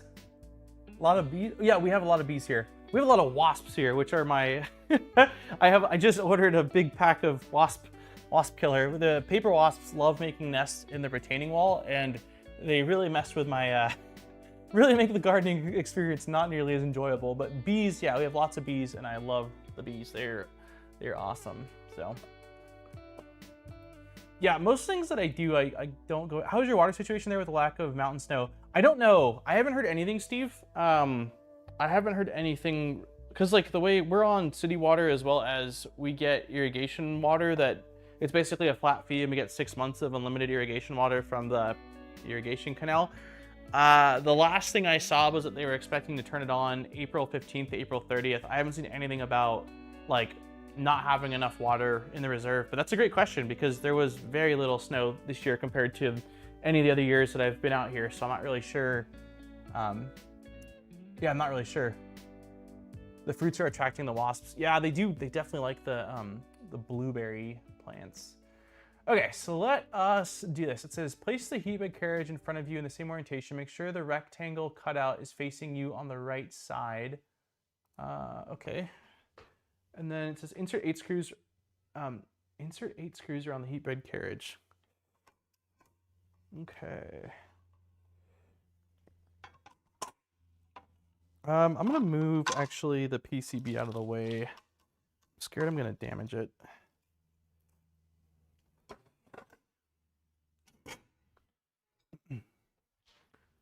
Yeah, I will say like with the garden setup, because I've got it, I mean it'll take some work getting it going, right? Like the seed starting, let me change the music 1 second. The seed starting will take a bit for sure, but I'm hoping that it'll be easier with how I'm doing the dirt, I can't remember what it's called, but basically like the dirt cups instead of plastic ones. And then all of the, last year I spent time and automated pretty much all the beds and all the pots are on drip irrigation with automatic, like connected to the sprinkler thing in here, which was a ton of work initially, but now it should be basically running it, seeing where there's any leaks or pop things, or we have voles, which are like, I don't know, what are they? They're like a rodent and they've chewed on some of the drips. So I'll have to fix a little bit of that. But once it gets going, it's like not that bad. It's really not. Especially like I love it. So that's probably part of it as well. It is work. I guess, what am I saying? It is totally work. Okay, so we need screws, 9 screws, 1, 2, 3, no, 1, 2, 3, 6, 8 screws. So let's go ahead and do this.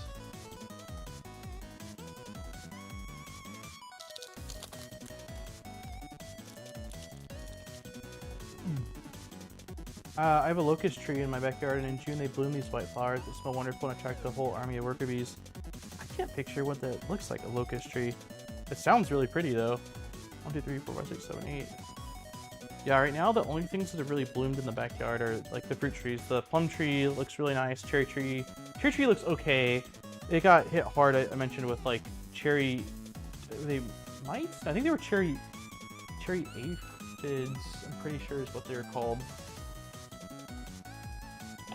Yeah, pests are my least favorite part of gardening. I'm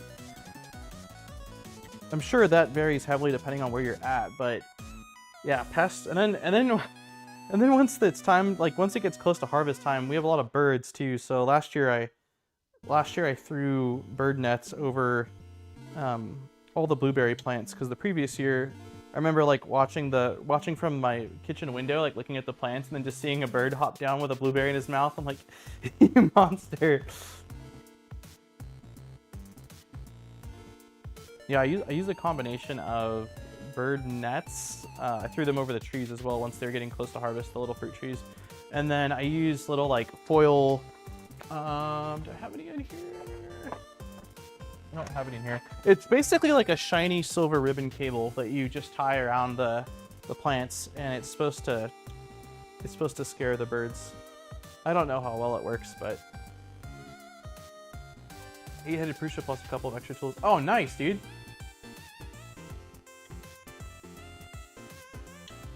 Yeah, I missed out on that.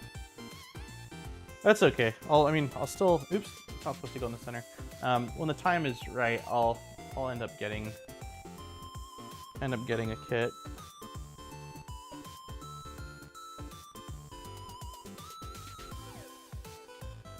Holy cow, it's already 2:04.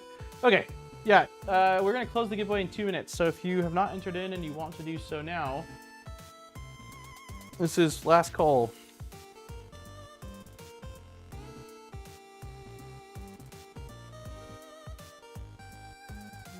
So it needs to go in the far corner.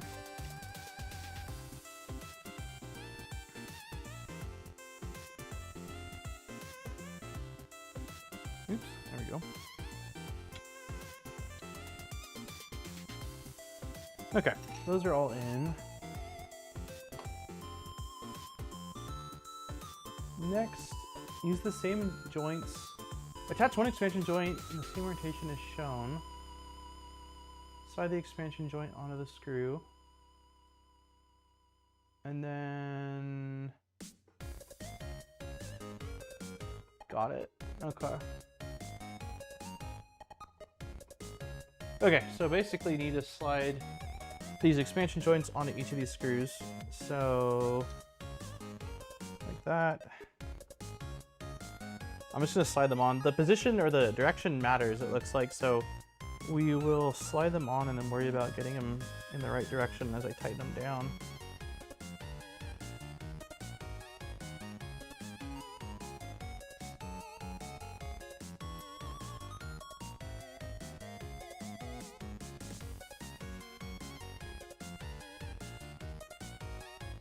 Okay, I am removing the giveaway link, so if you're filling it out, you still got another 60 seconds, but I'm gonna pull the link.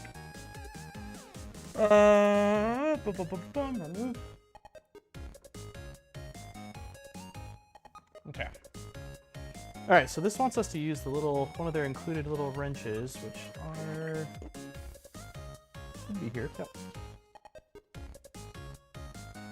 I'll just show you guys a picture of it, but basically all of these need to go in a specific direction. That's not the right piece. That's not the right. Where's the right? The wrong wrench. Okay. So this one, it wants us to go sideways.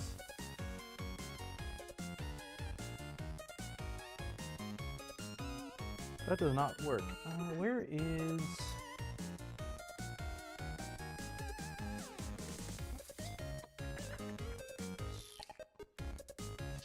Ugh. Oh, this looks too small. Is this the right size driver? No. Okay, I've got to find a driver that's going to fit this. Is it this size?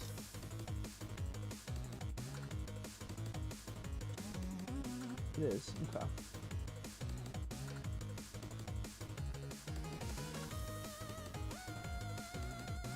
Okay, so I'm going to use this little driver. But basically, they all need to sort of... I don't know how exact they need to be. That's slightly off. I gotta assume that that's probably okay. There's going to be some variation, but basically you want them all like pointing towards inward. Is what I'm seeing here. Okay, that seems fine.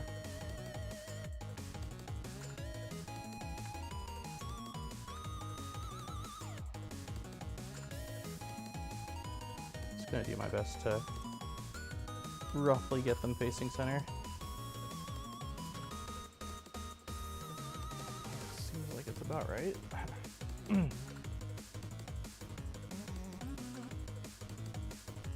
Okay, curious to see. Hold on, I'm gonna really quickly check. So I might do this last bit off stream. Let me see. So we're just doing. No, I probably won't actually. I think I'll end up tightening these. That'll be the last thing I'll do, and then we'll continue from there next week. So, all right, giveaway. Let's do the giveaway. Did we hit 60 likes?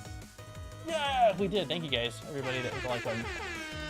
All right, we've got 80 responses.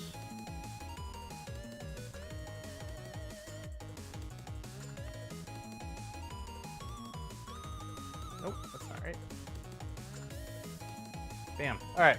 Oops. Okay, let me know. How many times are we shuffling today, everyone?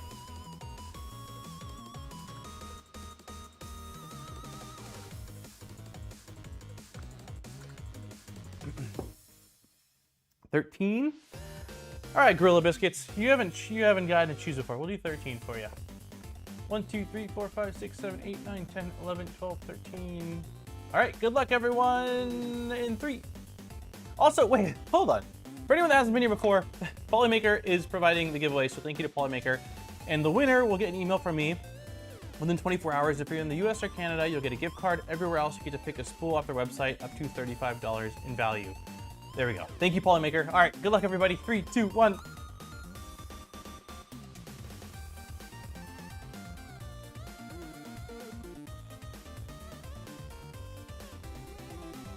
Looks like Panasonic C30. You are a first-time winner. I don't recognize. I don't recognize the name. Let me see. 1 second. Cheers. Congratulations, Panasonic C30. You are this week's winner. Thank you for entering in. Thank you everyone for entering in, and for Polymaker for letting us do these giveaways. We made some good progress, I guess. We got the back on the printer, which feels good. We got a lot of cables routed. Which was a big part of today. We are currently working on the bed. I'm gonna just finish tightening these up off stream.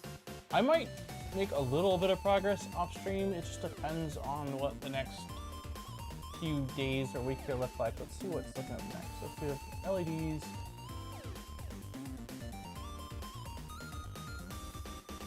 Okay, got it. So that's the little LED diffuser.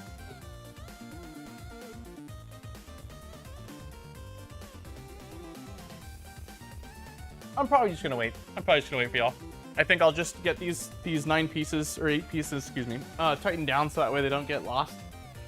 And then we will continue from there. I do think that it's gonna be just like all the other builds where it kind of feels like, man, we're not making a ton of progress, and all of a sudden we're like, wait, it's basically done. So I have no idea how many sections there are. Okay, so we're here. So we still have core XY assembly, neck extruder assembly, which I think that cannot be that long, I would think. Bodywork electronics, trim door LCD, calibration of first run. Okay. Is it safe to say we're nearly halfway? Are we nearly halfway?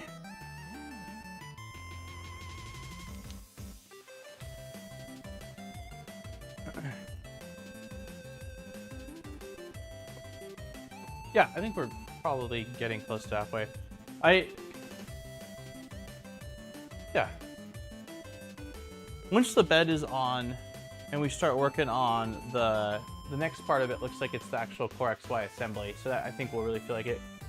You know it's close when it suddenly gets super heavy. I was really surprised when the box showed up how heavy the box was. I mean, I guess it is a lot of sheet metal, but yeah, like, I mean, even right now with just the bottom panel and the back panel on with the power supply, it's surprisingly not light.